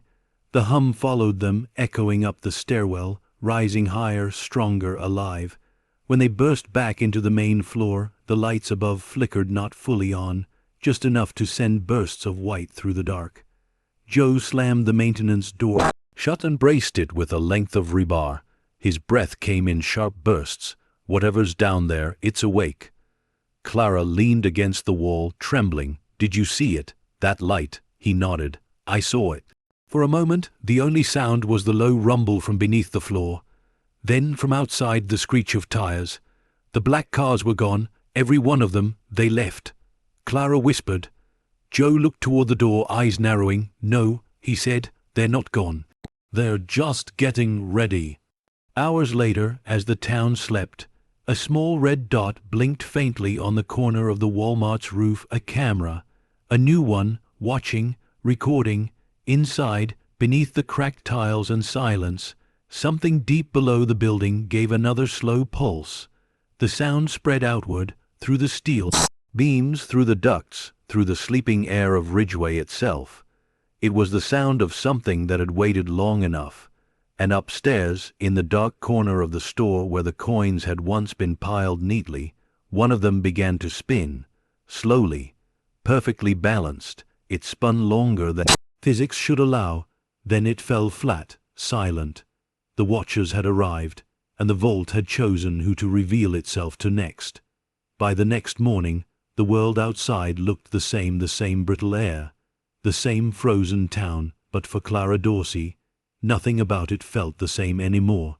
She drove through Ridgeway in silence, the streets lined with fog and old secrets. Her mind churned with the memory of that voice from behind the steel door, the way it had echoed not through air, but through her bones. Joe hadn't answered her calls since dawn.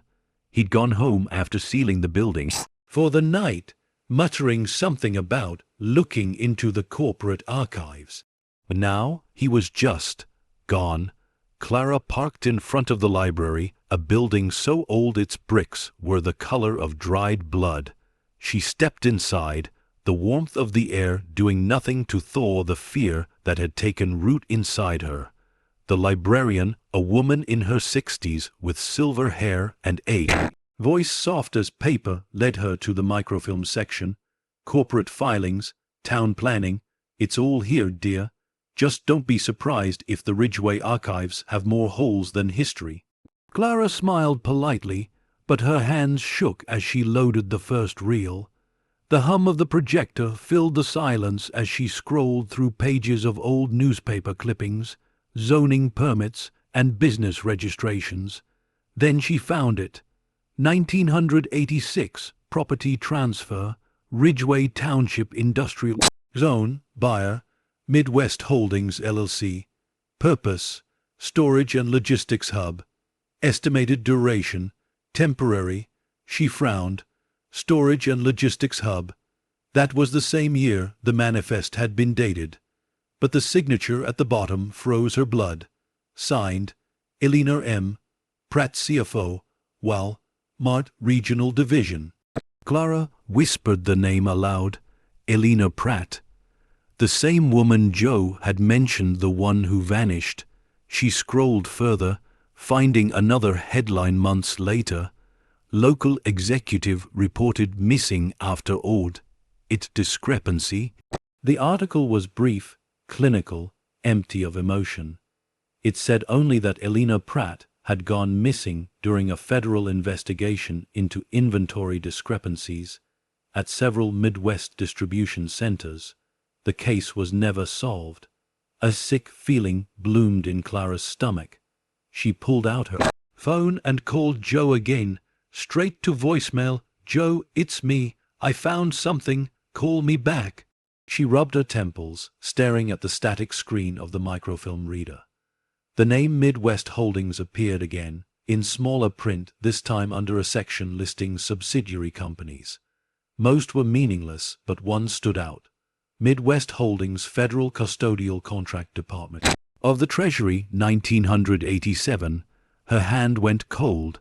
The coins weren't just hidden, they were held. The vault wasn't corporate. It was federal, And Walmart or someone within it had helped hide the evidence. She whispered, "Oh my God." By the time she left the library, the sky had turned slate gray, the kind of color that carried weight. Her breath fogged as she stepped into the parking lot, her boots crunching against the frost. Her car was still where she left it, but there was something different, a faint smear of mud on the handle, and on the windshield, a piece of paper tucked beneath the wiper. She pulled it free. The handwriting was clean, deliberate. "Stop digging. Some truths are buried for a reason." Her pulse spiked. She scanned the empty lot. No movement, just fog and silence. She climbed into the car, locking the doors. Her hands shook as she started the engine. The radio flickered on, static filling the air, then a voice, distant but familiar. "Unauthorized excavation at Ridgeway Retail Complex. Possible federal property."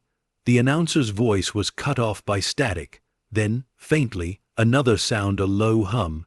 She turned the radio off instantly. The silence after was deafening. By evening, she was back at the Walmart. The cars from before were gone, but tire marks scored the frozen ground. Fresh, someone had been there. Inside, the darkness greeted her like an old memory. She switched on her flashlight and moved through the aisles, every step echoing. Near the back, where the hatch still gaped above, something caught her light, a piece of paper pinned to a crate with a rusted nail. It was an old ledger sheet, brittle and yellow. She pulled it down carefully, across the top in fading typewriter ink. Midwest Holdings transaction record, 1987 below it. Rows of numbers, shipment codes, and signatures.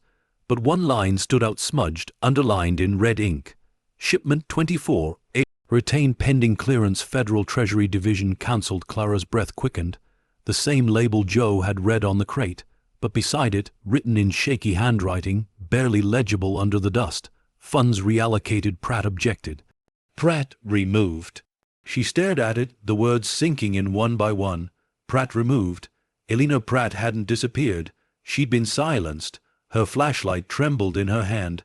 "Oh, Elena," she whispered. Something moved behind her. A sound soft, deliberate, the shuffle of a shoe against concrete. She spun. Light sweeping across the empty aisles. Joe, no answer. Her breath came faster. She took a step forward, then froze. From the dark at the far end of the room, a voice, calm, measured, almost polite. "You shouldn't have come back here alone, Mrs. Dorsey." The flashlight flicked toward the sound and caught a face. A man in a dark suit, clean shaven, wearing gloves. His expression was calm. His eyes were not. Clara's voice cracked. "Who are you?" He took a slow step forward. "The man who's been trying to keep this secret buried." "Buried," she repeated, stepping back. He smiled faintly. "You found what you were never meant to find, and now you've given the story back its pulse." Her flashlight quivered as she whispered, "What is that place below us? What's sight see?" The man stopped walking. His eyes flicked upward toward the ceiling. A mistake that cost too many people their lives. Then his gaze met hers again. "Leave it buried, Mrs. Dorsey, before it takes yours." He turned and disappeared into the dark, his footsteps silent, his shadow swallowed by the vast emptiness. For a long moment, Clara stood frozen. Every sound amplified: the hum, the crackle of air, the soft echo of something that felt like destiny. Then she whispered into the emptiness, "Not until I know the truth." The building answered with silence, but far above her, in the hidden vault, a single metallic echo rolled like thunder.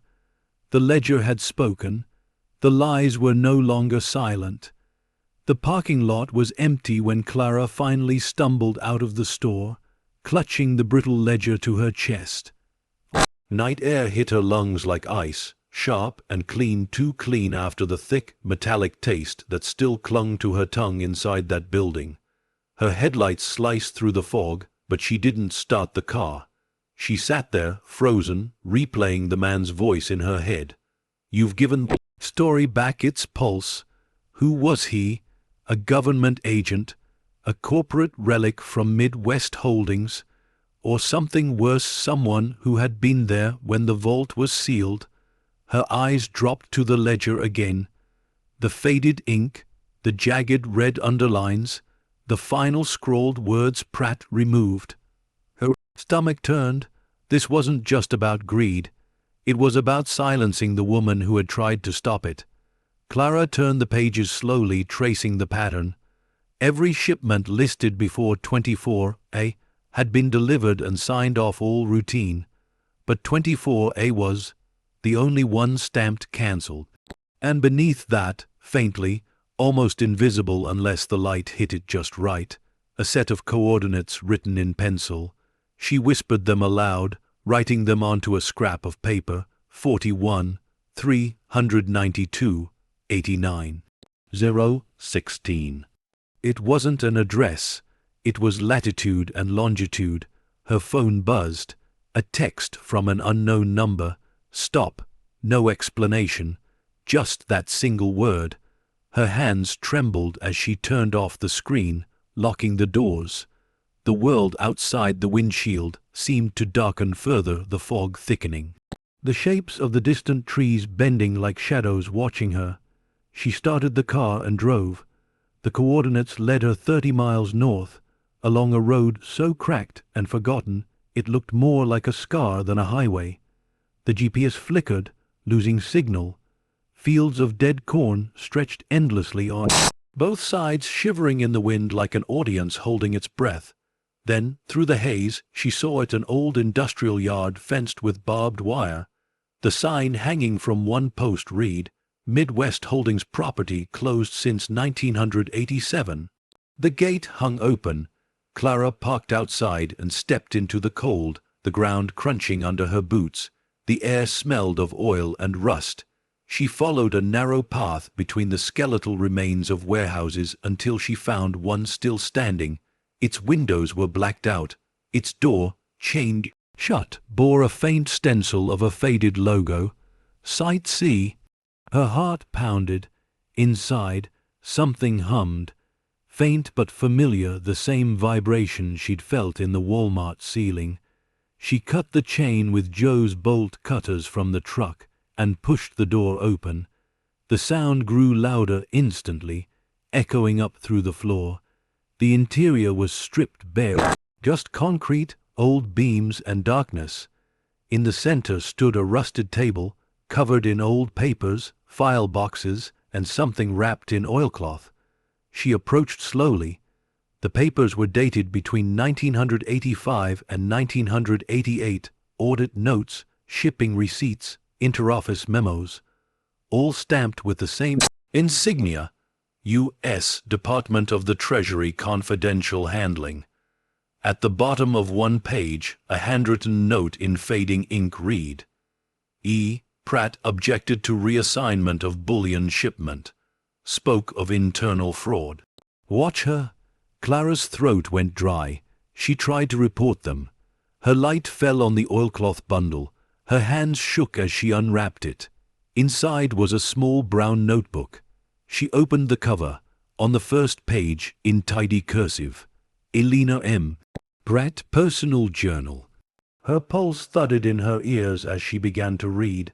March 3, 1987, they've moved the gold again. It isn't supposed to be here. The shipments are supposed to go to St. Louis, but the trucks come to Ridgeway instead. They say it's for storage, but the numbers don't add up. March 8, the name Midwest Holdings keeps showing up, but there's no company by that name in the registry. I think it's an internal shell affront. Someone's moving federal assets into private hands. March 14, I confronted the regional board. They warned me to stop asking questions. They said I could lose more than my job. The next entries grew shorter, more frantic. March 28, they're building something above the vault, some kind of containment layer. They say it's to stabilize the foundation, but it feels like a cage. April 1, I found a document labeled Site C. It's not a vault. It's a transfer chamber. What? I don't know. The final page was smudged, the ink streaked. If anyone finds this, tell them it was never about the money. It was about what the money was hiding. The page ended there. Clara's breath caught. The notebook slipped slightly from her grip. What the money was hiding, she repeated softly.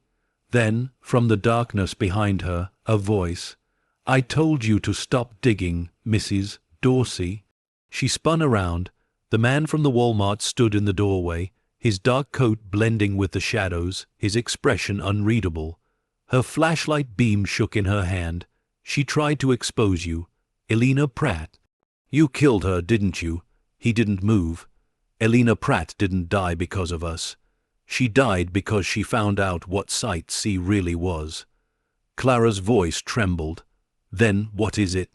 He stepped closer, the dim light catching the edge of his face. No malice, just a kind of tired resignation. "It wasn't a vault," he said. "It was containment. Something was brought here decades ago, hidden beneath the gold, something not meant to exist." Her voice was barely a whisper. "Something," he nodded once, "and now it's waking up again." Behind him, through the broken doorway, a faint orange glow began to rise from beneath the ground like fire, but slower, pulsing. The same light she'd seen beneath the Walmart. Clara took a step back. The earth vibrated under her feet. The man turned toward the glow. "You've opened it again, Mrs. Dorsey. The vault isn't just gold, it's the lock, and you've broken the key." She stumbled back toward the door. "You're lying." He looked at her one last time. "If only I were." The ground split with a sound like thunder. The air filled with the smell of metal and burning ozone. Papers flew through the air as the building began to shake. Clara ran. She burst into the cold night, her flashlight swinging wildly, breath ragged, the earth rumbling beneath her boots. Behind her, the warehouse lights flickered and died. When the sound stopped, she turned back. The building was gone, not collapsed gone. Only the faint hum remained, spreading through the frozen air, fading into silence. She fell to her knees, clutching the ledger to her chest, the journal pressed tight against her heart. For the first time she realized the truth. The gold was never meant to be spent. It was meant to seal, and whatever it had sealed was no longer asleep. The lies had ended. The awakening had begun. The next morning began not with sunlight, but with the grey, uncertain hue of a sky that had forgotten how to dawn. Clara Dorsey sat in her car at the edge of town, parked by the frozen river that cut through Ridgeway like a scar. The ledger lay on the passenger seat. Beside it, the journal of Elena Pratt, its cover warped, its pages still smelling faintly of smoke and time. She hadn't gone home, not after what she saw, not after watching a building vanish into silence and light.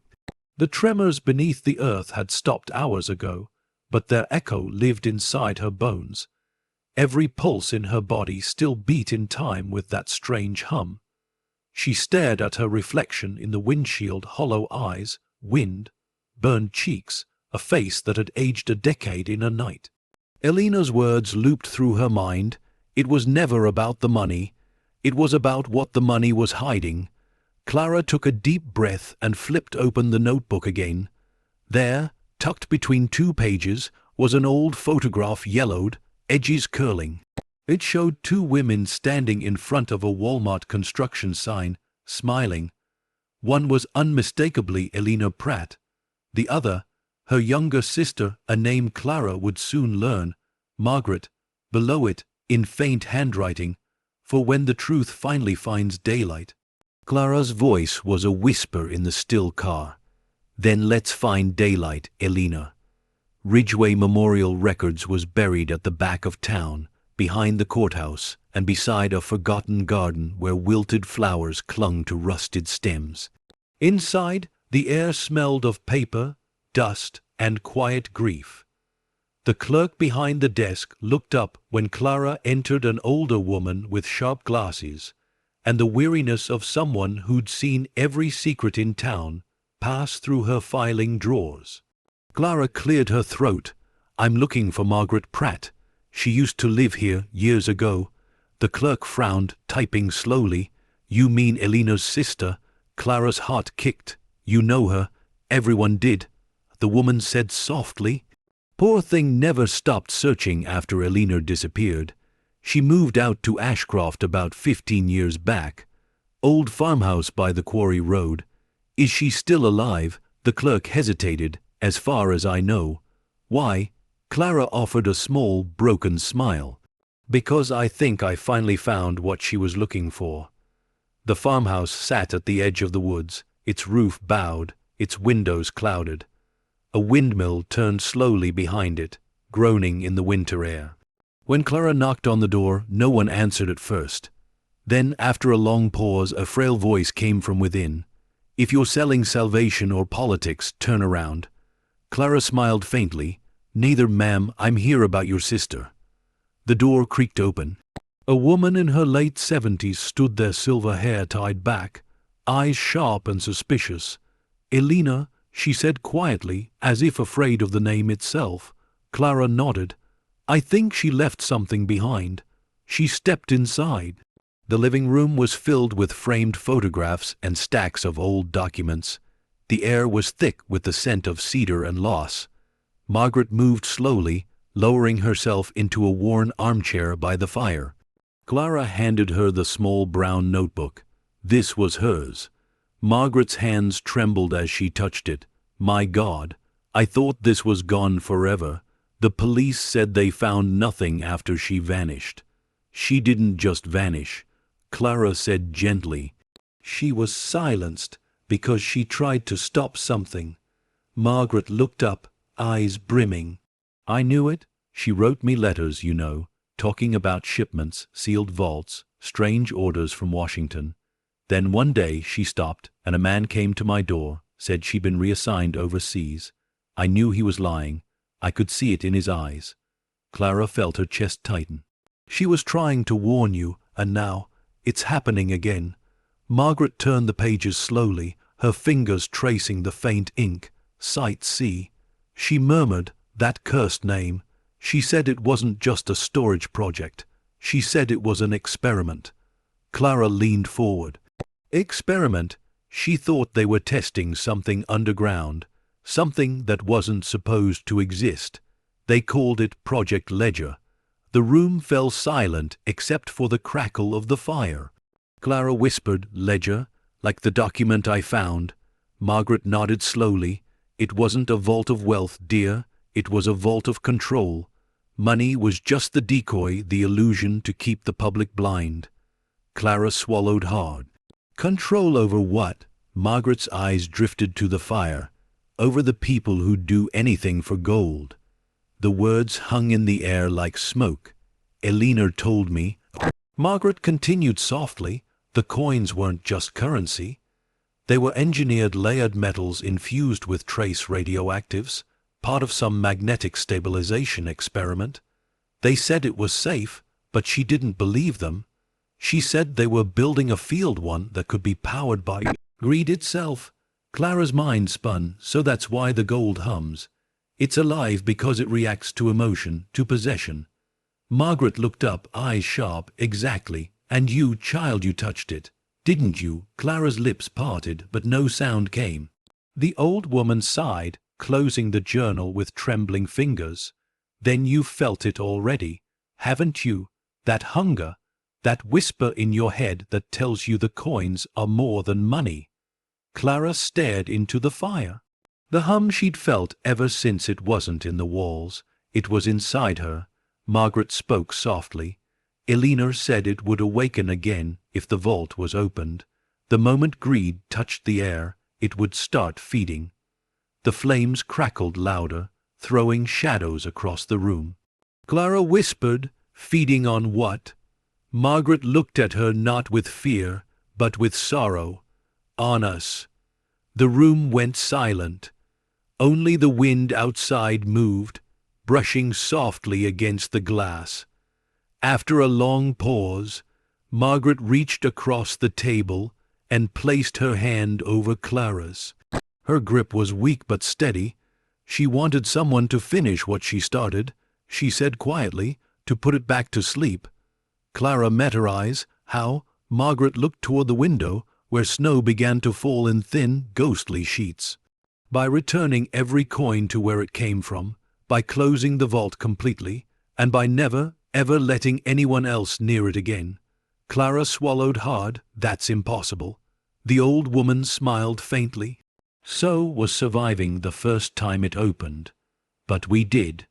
You will too. Outside, the wind howled, rattling the windows. And somewhere far away, deep beneath the surface of Ridgeway, the hum answered like a heartbeat waking from sleep. Clara closed her eyes, clutching the journal tight against her chest.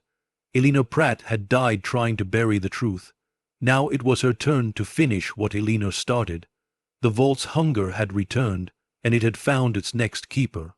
The wind outside had turned fierce by nightfall, pushing against the windows of Margaret Pratt's farmhouse like invisible hands. The air inside was thick with the smell of wood smoke and the faint, metallic tang that had begun to haunt Clara's senses everywhere she went. Margaret sat across from her in the dim firelight, the journal still open on her lap. Each flicker of the flame illuminated her face, worn, wise, carved with years of silence. Clara's voice was quiet. Elena tried to shut it down. She tried to stop them, and they killed her for it. Margaret nodded slowly. They didn't just kill her, dear. They erased her. The company, the government, whoever was behind Midwest Holdings, they made sure no one would ever even remember her name. But Ridgeway still remembers. The town changed the year she disappeared. Half the workers left. The rest just stopped talking about it. You could feel it in the air, the fear. Clara looked toward the frost-covered window, and now it's awake again. Whatever she tried to stop is happening all over. The older woman sighed. I used to think the vault was just metal and money, but I've had decades to wonder. And now, after seeing you, I think it was something far worse, something that uses greed as a doorway. Clara frowned. A doorway. Margaret leaned forward, eyes glinting in the firelight. Yes, to power, to control, to temptation. Whatever that gold really is, it doesn't just draw people to it, it changes them. The more they touch it, the more it feeds. I saw it happen to the men who guarded that site. They used to come into town pale, shaking, eyes hollow. One by one, they disappeared. Clara felt a chill crawl through her. You think that's happening to me? Margaret's voice softened. Not yet, but if you don't stop it, it will. That's what happened to Elena. She started hearing it, like a whisper behind her thoughts. She said the vault spoke to her, called her by name. The words hit Clara like cold rain. Called her by name. She remembered that night inside the Walmart, the echoing hum, the way it had seemed to pulse in rhythm with her heartbeat, almost as if it were listening. Her voice trembled. Then how do I stop it? How do I make it go quiet? Margaret reached out, resting a frail hand on Clara's arm. You can't destroy it. It's older than the building, older than you and me, but you can seal it. The ledger you found, it's not just an inventory. It's a map, a guide to the vault's construction. If you follow those notes, they'll show you how to close it. Clara's eyes widened. You've seen it? No. But Elena drew sketches in the letters she sent me before they took her. There were inscriptions along the vault walls, strange symbols, repeating patterns. She said they were the locks keeping it contained. Clara reached into her bag, pulling out the old ledger. She opened to the final page, the one marked 24, a retain pending clearance. In the corner, drawn faintly in red pencil, was a series of curved lines and shapes, circles within circles, crossed by slanted lines. Margaret pointed to them. Those are the seals. The pattern repeats every 20 feet along the vault's frame. She said they have to be reactivated manually by touching them with the same metal they were forged to contain. Clara stared down at the gold coin resting in her palm. It glinted faintly, warm against her skin. So the gold, she murmured, is both the problem and the key. Margaret nodded slowly. Exactly. The vault feeds on greed, but it also obeys purity. That was Elena's last hope, that someone with a clean heart would return what was taken and close it before it spread. Clara's chest tightened. And if I fail? Margaret's gaze dropped to the fire. The flames flickered wildly, as if stirred by an unseen wind. Then it won't stop in Ridgeway this time. Silence filled the room, the fire popped. The old clock on the wall ticked softly, marking each second like a countdown. After a long pause, Margaret spoke again, her voice trembling with both strength and exhaustion. She always believed someone would finish what she started. Maybe that's you. Maybe that's why it found you. Clara closed her hand around the coin. It felt heavier than before, not just gold now, but burden, destiny, and debt. I didn't ask for this, she said quietly. Neither did Elena, Margaret whispered. But she answered anyway. The wind outside howled harder, rattling the old window panes. Then, faintly, from the distance so faint it could have been imagination, Clara heard it again, that low, resonant hum. Margaret looked toward the sound, her expression calm, almost resigned. "It's calling you back, isn't it?" Clara nodded. "Yes." "Then go," the old woman said softly. "But remember this, it doesn't want to be sealed. It will fight you, it will tempt you, it will make you believe you can use it, but you can't." Clara rose, slipping the ledger and coin into her coat pocket. The firelight caught her face, weary, determined, afraid. "I'll end it," she said quietly, "for her, for all of us." Margaret smiled faintly, her eyes glistening. "Elena would have liked you." Clara hesitated at the door, glancing back one last time. "What if I don't come back?" Margaret's voice was gentle but firm. "Then make sure it does." Outside, snow fell steadily, muffling the world in pale silence. Clara walked toward her car, the wind pushing against her like the breath of something ancient and unseen. When she looked back at the farmhouse, the light in the window had gone out, and somewhere far behind her, in the belly of the town, that gold had cursed the hum, returned once more, louder, clearer, like a pulse rising from beneath the earth. Elena Pratt had vanished trying to close the vault. Now, Clara Dorsey was about to vanish trying to finish what she started. By the time Clara returned to Ridgeway, the world felt hollow, as if the town itself was holding its breath. The streets were empty, windows dark, the snow untouched. She parked in front of the old Walmart, staring up at it through the windshield. The building looked the same as before, grey, silent, forgotten, but she could feel it watching her now. Beneath its cracked roof and shattered skylights, something waited. In her coat pocket, the gold coin pulsed faintly with warmth, as if aware of where she had brought it. The ledger lay on the seat beside her, its final page marked and folded. She closed her eyes and whispered, "All right, Elena, show me how to end this." Inside, the cold hit her like a memory. Dust drifted through the air in slow spirals, catching the weak light from the street lamps outside. The ladder still stood where she'd left it. The hatch above yawned open black, infinite, breathing softly. She began to climb. Each rung creaked under her weight, echoing like footsteps in a church. The air grew denser the higher she went, thick with that metallic tang that no longer belonged to rust. When her head cleared the hatch, she paused. The crates were still, their hundreds of them stacked like coffins in rows. But now, some of the seals were broken. Coins lay scattered across the steel floor, gleaming faintly in the darkness.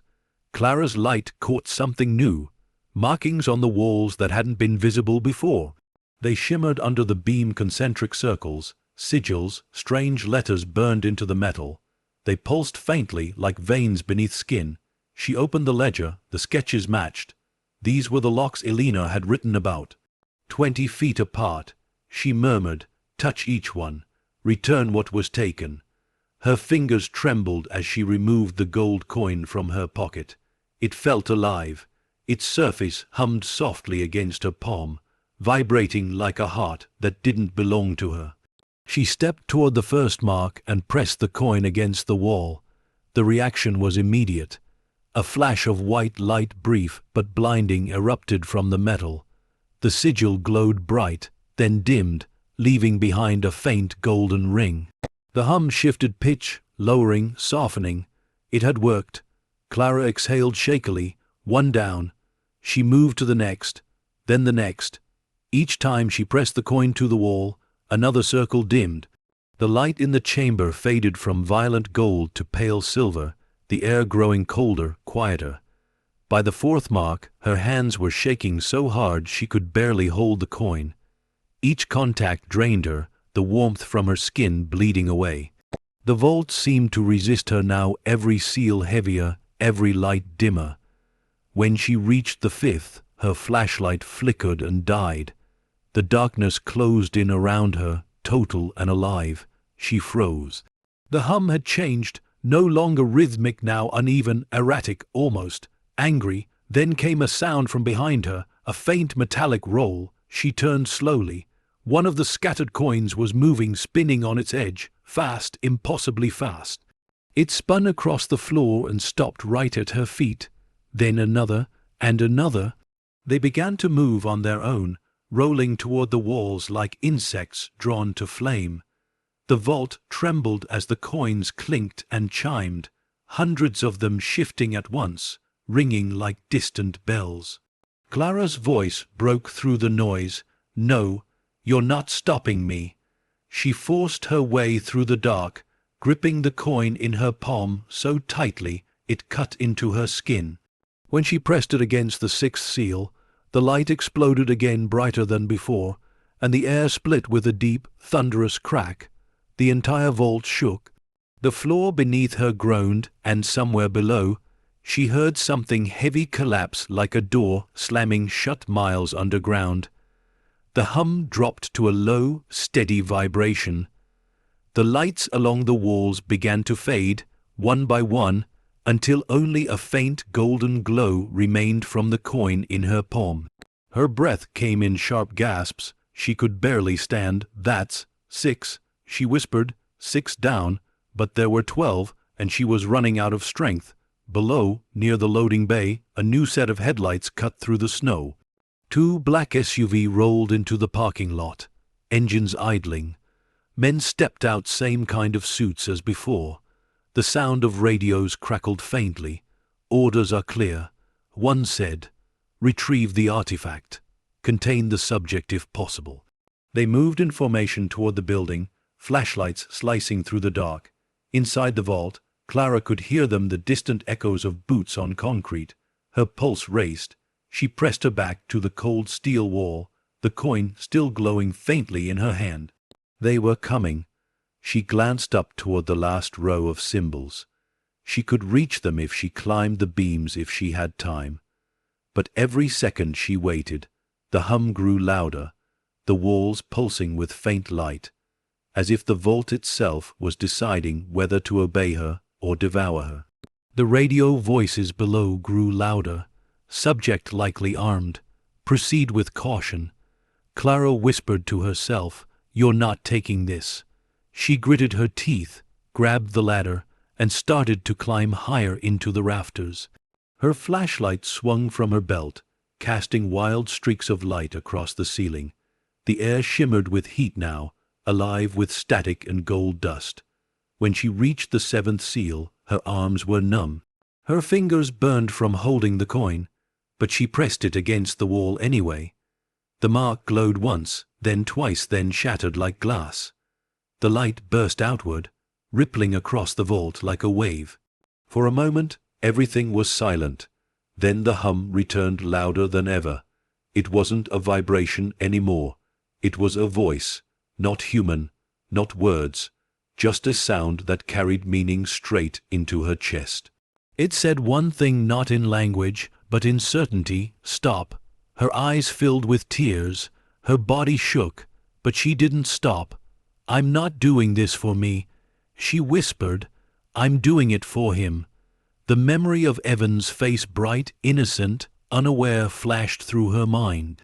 The way he smiled when she said everything would be okay. "This ends with me." She climbed toward the 8th seal, heart pounding, breath ragged. Below, the men entered the building, their flashlights slicing through the dust. And above them, in the ceiling vault, Clara Dorsey pressed the coin to the wall, again one mother, standing between greed and the world her son would inherit. The metal burned against her hand. The light screamed through the chamber. And in that blinding moment, she stopped being afraid. The vault roared around her like a living thing. The golden light flared with each breath she took, every heartbeat pushing against the weight of something ancient and angry. Clara's body ached, her arms heavy, her palms raw and bleeding from where the coin had fused with her skin. But she kept going. She had to. Below, she could hear them, the agents, the intruders, whoever they were. Their boots thundered through the aisles, their shouts echoing off concrete, the sound of weapons being cocked, radios barking orders, ceiling hatch, northwest quadrant, move. The voices grew closer. Clara clutched the coin tighter. The hum was deafening now, no longer coming from the walls but from inside her head, a rhythm that wasn't human, a pulse that wasn't hers. It whispered without words, but she understood. Stop fighting. Take what's yours. You've earned it. The gold in her palm pulsed, bright and warm, too warm. It wasn't just reacting anymore, it was offering. The light stretched along her fingers, threading across her wrist like veins of molten sunlight. In that moment, she saw it, a flicker of herself, reflected in the metallic sheen. Not the woman she was now, but something else, confident, powerful, a version of herself that no longer struggled to survive, that no longer needed to beg for rent extensions or second chances. That version smiled back at her. All she had to do was stop. All she had to do was keep the gold. Her breath caught. The whisper was seductive, like honey poured through her veins. It spoke to the mother who had counted every dollar, who had cried over empty pantries, who had told her son they'd be fine when she knew they weren't. But behind that vision, behind the golden glow and the whispered promises, came another image. Evan's small hands, bright eyes, the sound of his laughter in a house too quiet for its own joy. His voice echoed in her mind, soft and innocent. "Mom, are we the good guys?" Tears burned down her cheeks. She looked at the coin. It was no longer glowing gold, it was bleeding light, pure and alive, like a heartbeat begging to consume her. She raised it toward the ninth seal. Her voice was steady but trembling. "No," she whispered, "we're the ones who make the hard choices." She pressed it against the wall. The vault screamed. Light tore through the darkness, exploding outward in waves of sound and color. The walls shook. The floor split. A cascade of coins fell from their crates, pouring like a golden waterfall, scattering across the floor below. The agents shouted in panic. "What the hell is that?" Joe burst through the entryway, bruised, covered in dust, eyes wide in disbelief. "Clara," he shouted, "what are you doing?" She turned toward him, her hair wild, her face streaked with tears and soot. "I'm ending it." He climbed halfway up the ladder, shielding his eyes from the light. "You'll kill yourself," she shook her head. "If I stop now, it doesn't end, it spreads." A thunderous crack tore through the building. One of the steel beams gave way, crashing down near the hatch. Sparks burst through the air. The hum became a roar, filling every corner of the Walmart, a sound like the earth itself crying out. The men below started firing upward, their bullets disappearing into the golden haze. "Contain her," one of them yelled. "She's activating the containment grid." Joe shouted, "Clara, get down." She ignored him. Her eyes were locked on the last few glowing sigils along the wall. 11. 12. The final locks. She climbed higher, hands slick with blood and sweat. The coin burned now, searing her palm, but she refused to let go. The light surrounded her like a halo, painting her silhouette wet in blinding gold. The hum began to shift, no longer angry, but pleading, almost human. You don't have to do this. You can keep it. You can save him. The voice was softer now, almost kind. It wasn't threatening her anymore. It was offering mercy. Her tears fell freely. He doesn't need gold, she whispered. He needs his mother. With the last of her strength, she slammed the coin into the 12th mark, a flash pure, white, endless.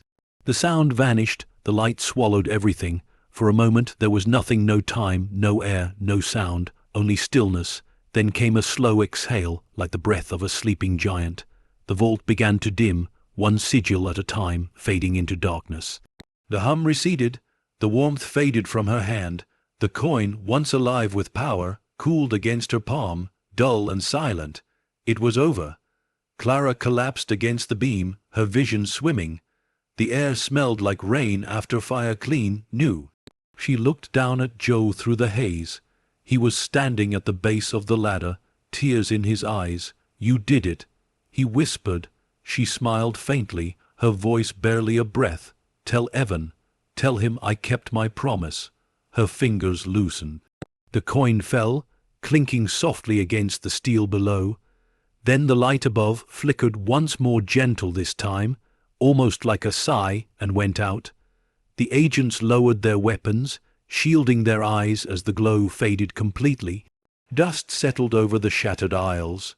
The Walmart was silent again, but in that silence something sacred remained, not the sound of gold or greed, but of peace. Joe climbed the ladder, calling her name again and again. But Clara didn't answer. She was still, her hand resting on the last seal, her face calm, almost smiling, as if she'd finally found what she'd been searching for. Outside, the snow began to fall harder, blanketing the world in white. The storm covered the parking lot, the broken doors, and the echoes of what had just ended. Deep beneath the store, in the belly of the earth, the vault settled into silence once more. The hum was gone. The hunger was over, and for the first time in decades, Ridgway slept without greed in its veins. The vault was sealed. The gold was silent. And Clara Dorsey, the poor single mother who had nothing left to lose, had given everything to save what mattered most. The morning after the storm, Ridgway woke to a silence that didn't belong to winter. It was too still, too reverent, like the earth itself was mourning. The snow lay untouched over the cracked parking lot of the Walmart, soft and white, concealing the scars beneath. The building stood like a relic of something holy, and haunted, walls fractured, roof sagging, but still standing. Inside, beneath the collapsed beams and broken glass, the air was strangely peaceful. The metallic tang was gone, the hum had vanished, but so had Clara Dorsey. When Joe Wilkins pulled up that morning, he killed the engine and just sat there for a moment, staring at the ruins. His hands were trembling around the steering wheel. He didn't know how long he'd been crying, or when the tears had started, only that the silence hurt worse than any noise ever could. He climbed out, boots crunching through the frost, and stepped toward the open doors. The building welcomed him with a stillness that felt almost sacred. He found her near the ladder, her body slumped against the steel, her hand resting gently on the wall, the faint outline of the 12th seal glowing beneath her palm. Her face was calm, almost peaceful. Joe dropped to his knees beside her, his voice breaking. "You did it, Clara. You really did it." For a long moment, he didn't move. He just sat there beside her, the two of them framed by the golden light that still faintly shimmered around the edges of the wall. The vault was sealed, yes, but the cost was carved into that silence. He reached for the coin lying on the floor beside her hand. It was dull now, colorless, lifeless, no shine, no hum, just metal. But when he held it up to the light, he noticed something etched faintly into its surface, words that hadn't been there before. "What you return defines what remains." He closed his fist around it, tears cutting through the dust on his face. "Then she returned everything," he whispered. By noon, The sirens had arrived, local police, state officials, men in suits who never said their names. They combed through the wreckage with cameras and clipboards, their expressions caught somewhere between confusion and fear. One officer approached Joe near the entrance. "You said she was trying to close something."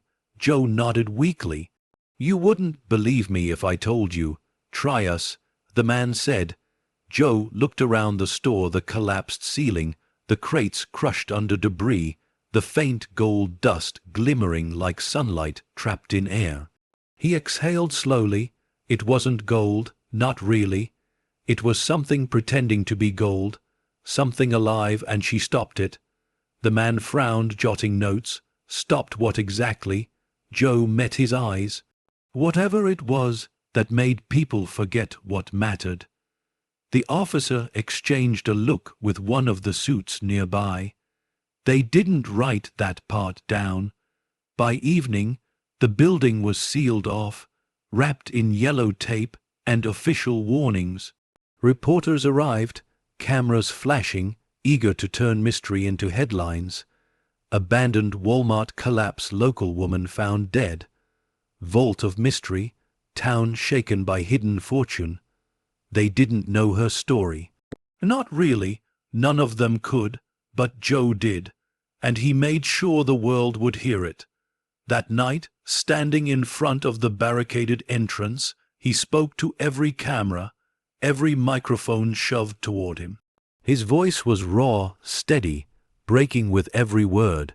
She wasn't chasing treasure. She was protecting people.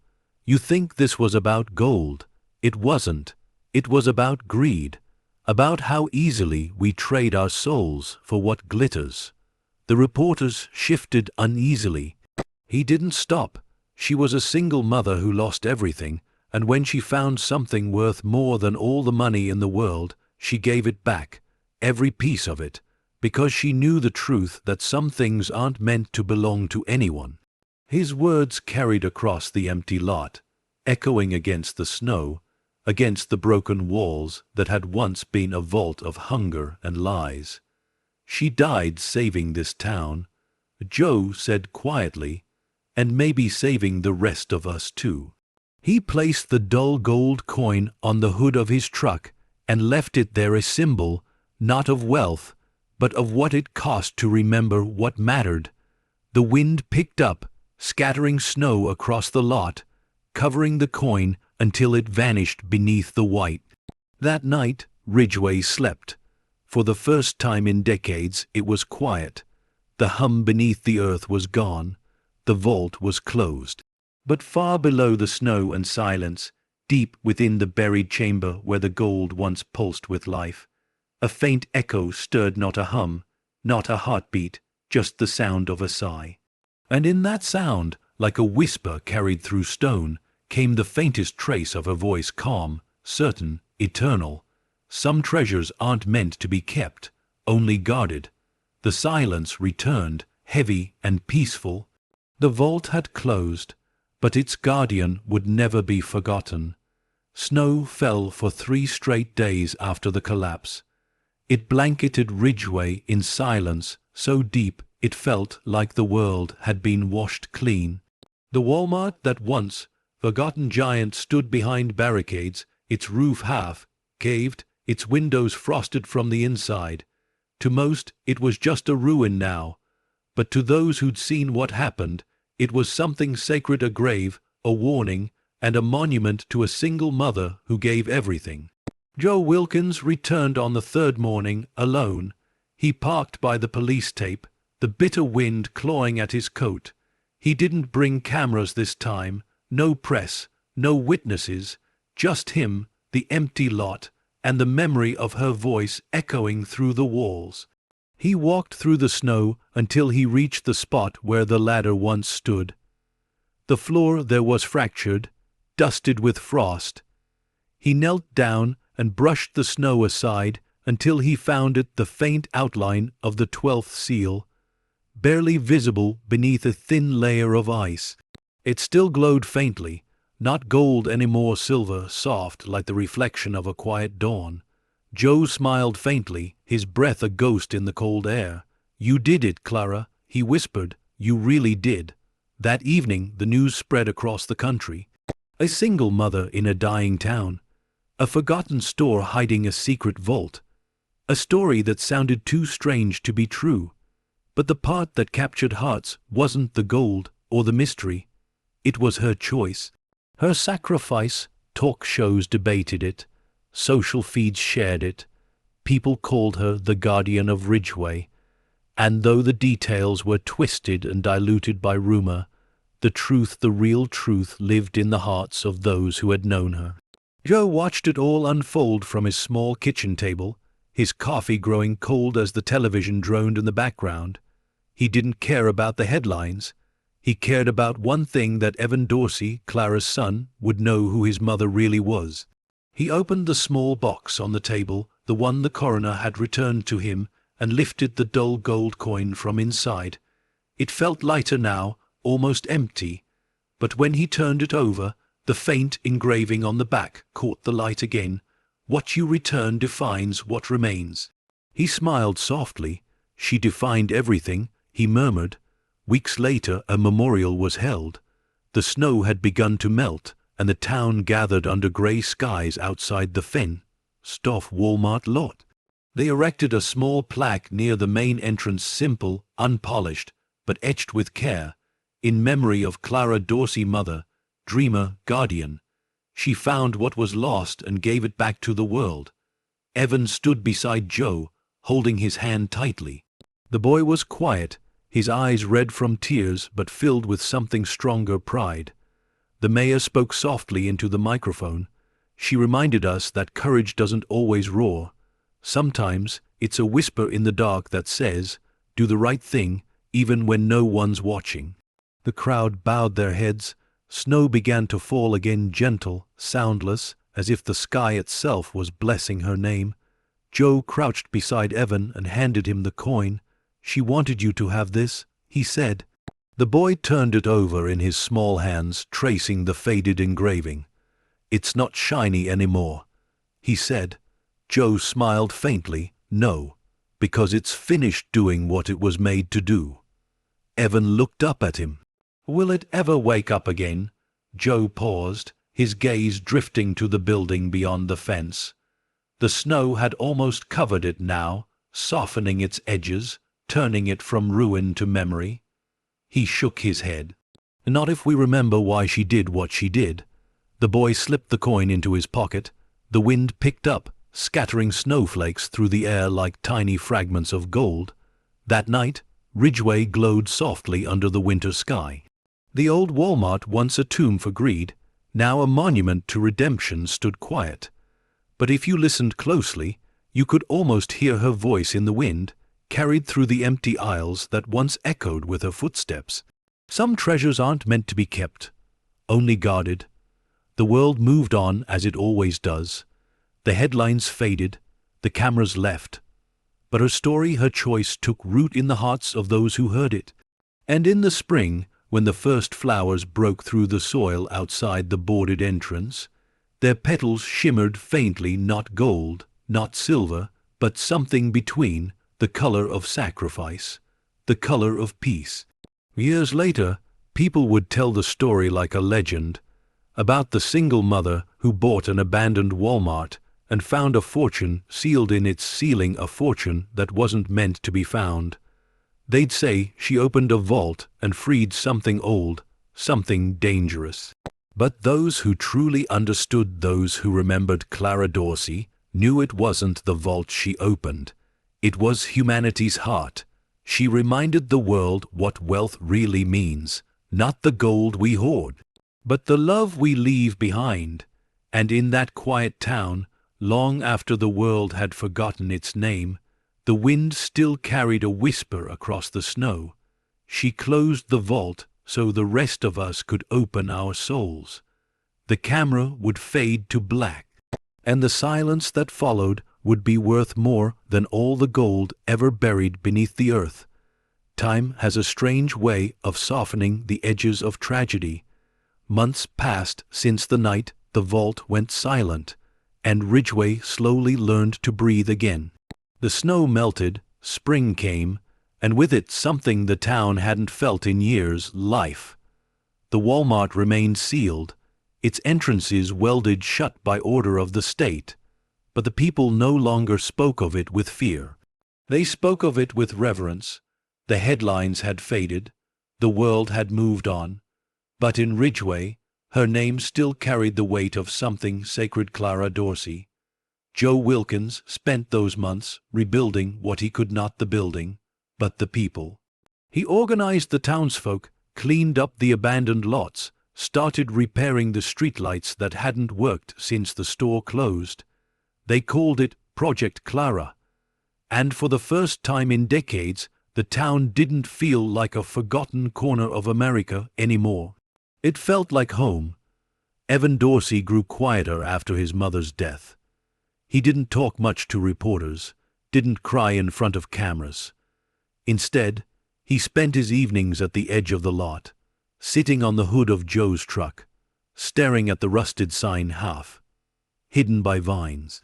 The letters were almost gone now, but he could still make out the faint outline of the word Walmart. To him, it wasn't a store anymore. It was where his mother's story ended and where her legacy began. One evening, as the sun sank low, Joe walked up beside him and leaned against the truck. Neither spoke for a while. The air smelled of rain and new grass, a sharp contrast to the metal and dust that had once defined this place. Finally, Evan broke the silence. "Mr. Joe." Joe glanced at him. "Yeah, kid, why did she do it? She could have taken the money and we could have gone anywhere." Joe took a deep breath, watching the orange light spill across the horizon. "Because she didn't need money to give you everything that mattered." Evan frowned slightly. "But she's gone." Joe shook his head. "No, not gone. Look around." He gestured toward the distant community garden, where people were working together, planting, laughing, rebuilding. The same people who'd once been strangers. "She's right there," Joe said quietly. "Every person she helped without even knowing it, that's her. Every light that comes back on in this town, that's her. She gave Ridgeway back its soul." Evan looked down, brushing his fingers over the coin hanging from the chain around his neck. It no longer shimmered, but it felt warm against his skin, like it carried a quiet heartbeat of its own. He whispered, "She used to say that when things break, they don't have to stay broken." Joe smiled. "Sounds like her." A few weeks later, the town gathered once more, this time not for mourning, but for celebration.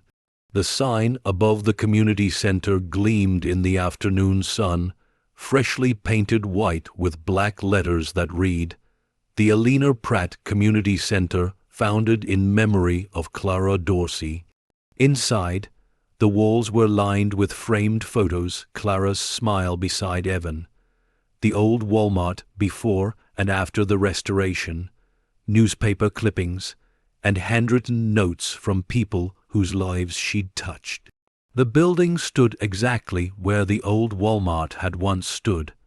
Where greed had built walls, gratitude had now built doors. Joe stood at the podium, his voice steady but soft. "Years ago, this place sold things people didn't need," he said. "Now it gives things no one can buy: kindness, hope, second chances." He looked toward Evan in the front row, sitting beside Margaret Pratt, Elena's sister, who had come all the way from her farmhouse to attend. She smiled faintly, her eyes shining with tears.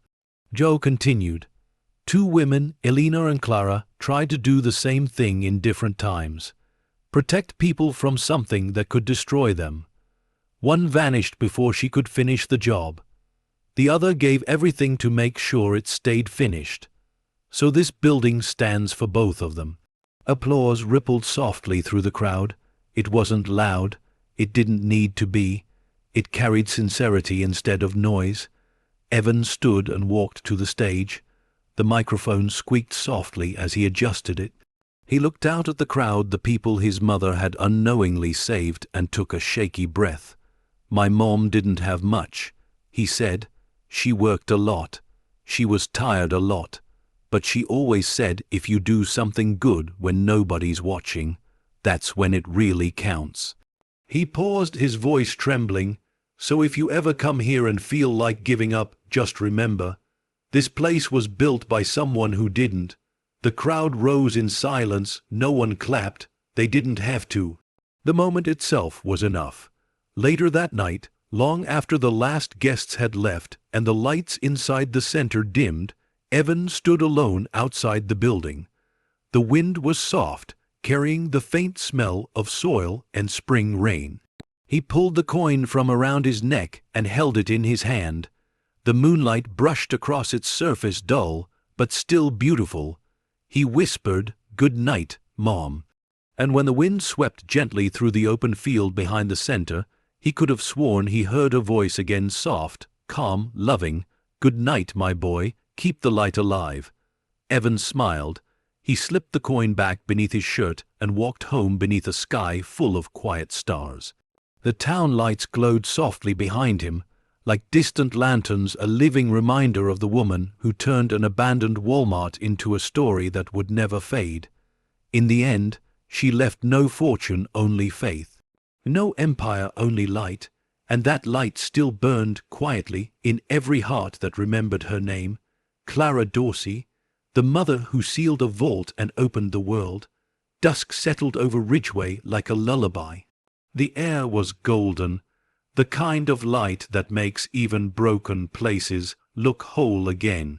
From the top of the small hill behind the new community center, you could see everything: the glowing windows, the laughter drifting through open doors, the sound of life returning to a town that had almost forgotten how to live. Joe stood there quietly, hands in his pockets, watching as families walked in and out of the building that once stood as a symbol of greed. Children ran across the yard where delivery trucks used to idle, their footsteps soft in the grass that now grew where concrete had cracked and healed. He smiled. "You did it, Clara." He whispered to the wind, "You turned a vault into a sanctuary." Behind him, the sky deepened to violet. A single light flickered on inside the center, the hallway where Clara's memorial stood. The plaque gleamed faintly beneath it, reflecting the warm glow.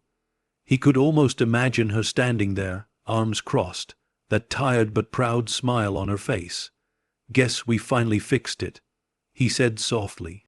The wind answered with a sigh, not cold this time, but gentle, like the earth exhaling. Evan walked out of the center, the last to leave. He spotted Joe on the hill and joined him, the boy's shoes crunching softly through the grass. He had grown taller these past months, stronger, quieter in the ways that made people listen when he spoke. "She would have liked it here," Evan said, looking down at the glowing windows. Joe nodded. "Yeah, she'd probably complain about the paint color, though." Evan smiled faintly. "And the coffee." They both laughed, small, tired laughs that carried warmth instead of sorrow. After a moment, Evan said, "You know what I think." "What's that?" "I think it was never about the coins. I think it was about what they made people see, what they were willing to do for them." Joe looked down at the boy, surprised. "That's a big thought for someone your age." Evan shrugged. "Mom always said money doesn't change who you are, it just shows what you were hiding." Joe chuckled quietly. She was right. The boy reached into his pocket and pulled out the dull coin, the last one. It caught the dying light of the sunset, glowing just faintly. He turned it between his fingers and said, "Do you think it still works?" Joe shook his head. "No, I think it's done now." Evan nodded slowly, then knelt down in the grass. He dug a small hole with his hands, pressed the coin into the soil and covered it gently. "She gave it back once," he whispered. "Now I'm giving it back again." Joe watched him in silence, his throat tight. The gesture was simple, but it felt like the closing of a circle, the last act in a story that had begun with desperation and ended with peace. As they stood there, the lights of Ridgeway shimmered to life below them one by one, street lamps and porches and windows glowing against the darkening sky. The hum that had haunted the town was gone for good, replaced by the quiet heartbeat of a place reborn. Later that night, after Evan had gone home, Joe lingered a little longer on the hill. The moon had risen full, silver, perfect. The light brushed across the grass where the coin now rested, casting a faint glimmer as if the earth was whispering its thanks. He took a deep breath, his voice steady but soft. "Rest easy, Clara. We'll take it from here." Then he turned and walked down the hill toward the glowing center, his footsteps fading into the night. In the years that followed, Ridgeway changed. The factory reopened. The main street thrived again. And where the old Walmart once stood, the Elena Pratt Community Center became the beating heart of the town, a place where children learned, neighbors gathered, and hope quietly replaced the ghosts of greed.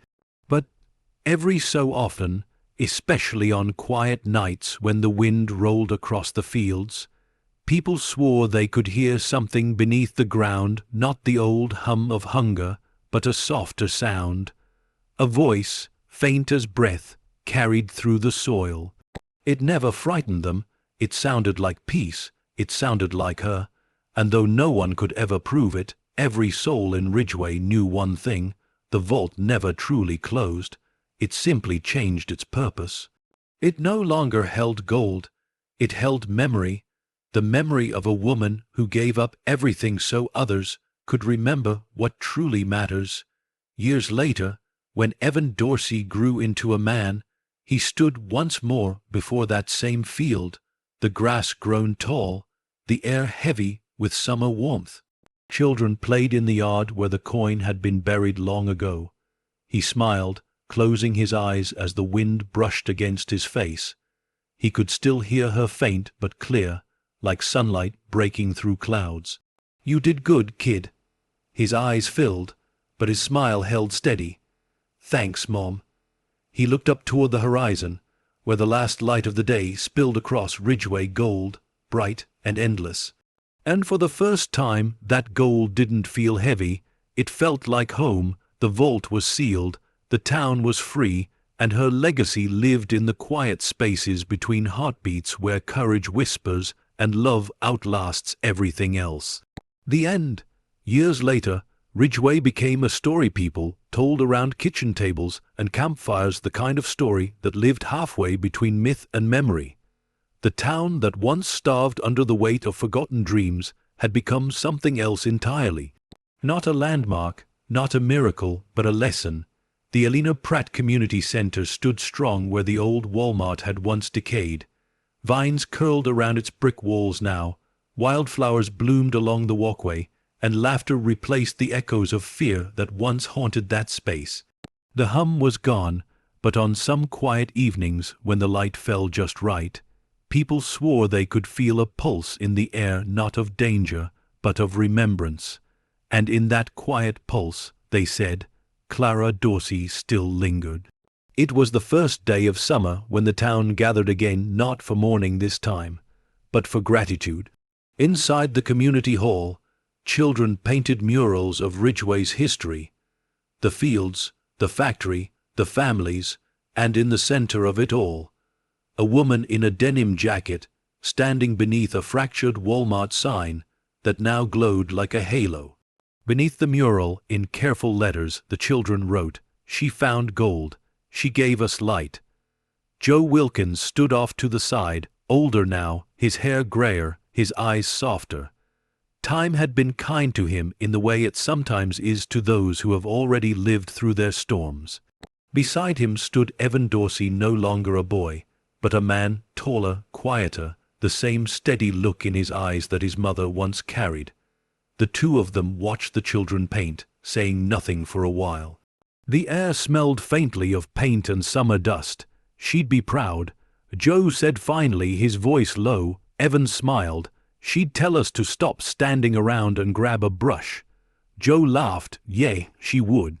They both turned toward the far corner of the hall, where the old coin rested inside a glass case, dull, still, and silent. The plaque beneath it read, "The coin of Ridgway returned by a mother who chose love over wealth." Evan stared at it for a long time. "Do you ever think she knew what would happen?" Joe exhaled softly. "I think she knew enough to be afraid, and brave anyway." "Do you think the vault is really gone?" Joe glanced out the window, where the evening sun was painting everything gold again. "Gone, maybe, quiet, definitely, but some things don't disappear, Evan. They just learn to rest." The young man nodded, his gaze thoughtful. "I still dream about it sometimes, the humming, the light, like it's calling, but not to open it, just to remember." Joe's eyes softened. "Then remember, kid, but don't look back. That place took enough from your family already." Evan nodded again, but the question lingered in his eyes, that deep, unspoken wonder that children of heroes always carry. What was it really like? What did she see before the light took her? He never asked. Some truths don't need words. Later that evening, after everyone had gone home, Evan stayed behind. The hall was dark now, the murals faint outlines against the dim glow of the emergency lights. He walked to the glass case and stood there quietly, hands in his pockets, staring down at the coin. He could see his reflection in the glass, older, harder, but still carrying the same child who once stood in that snow-covered parking lot holding Joe's hand. He whispered, "I'm doing okay, Mom." The silence answered with warmth, not sound, but feeling. A single moment of still air, soft and steady, pressing against his skin like a familiar touch. He smiled. "I know." The overhead light flickered once, then stilled. The faintest shimmer passed over the coin, not gold, not silver, just light. And then, as if satisfied, it went quiet again. Evan turned toward the door, his footsteps echoing through the empty hall. Outside, the night was clear and full of stars. Ridgway slept peacefully under them, unaware of how close it had come to losing its soul once upon a time. As he walked past the field behind the community center, he paused for a moment. The grass was tall, swaying gently under the moonlight.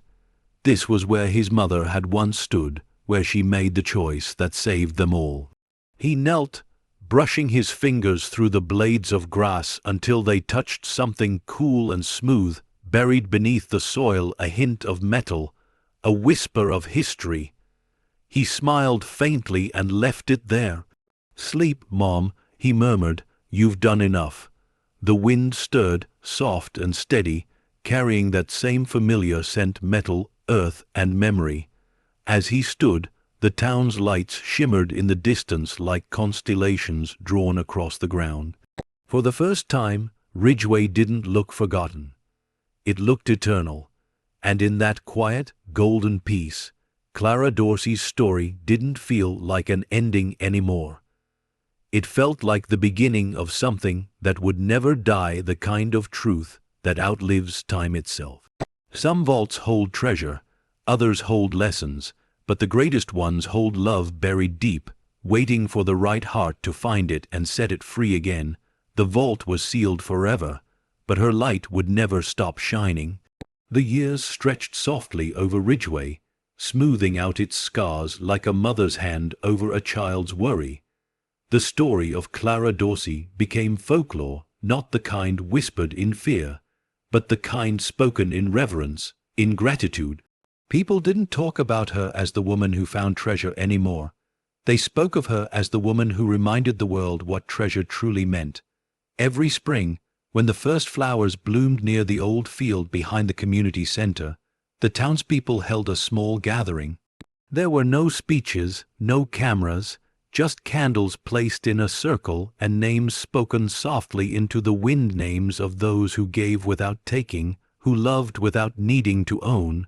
Clara's name always came last. When the wind carried it across the field, the candles never flickered.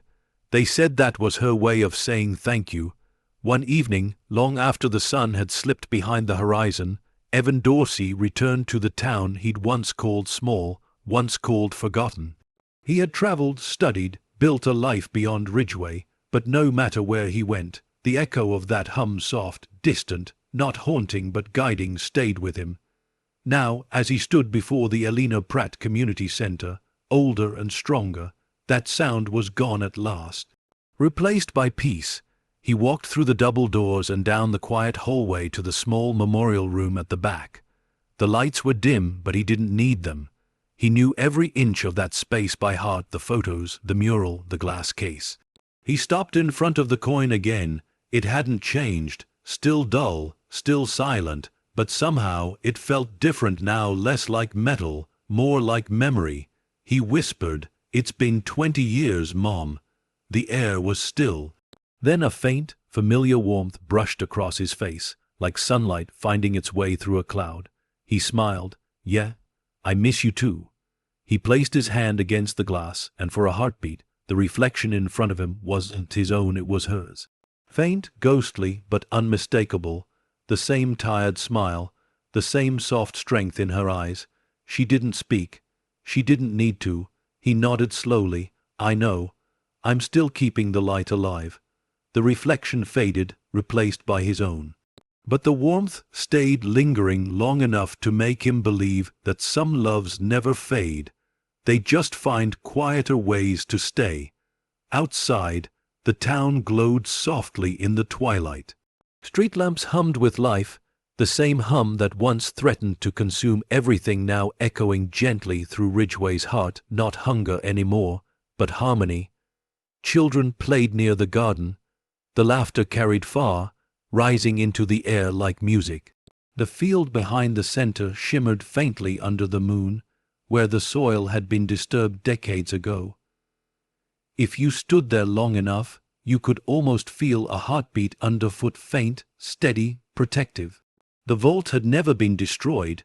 It had transformed. It no longer held coins or secrets. It held her, her sacrifice, her courage, her love. Every root that grew there, every flower that bloomed, carried traces of her, a silent promise that greed could never bury what love builds.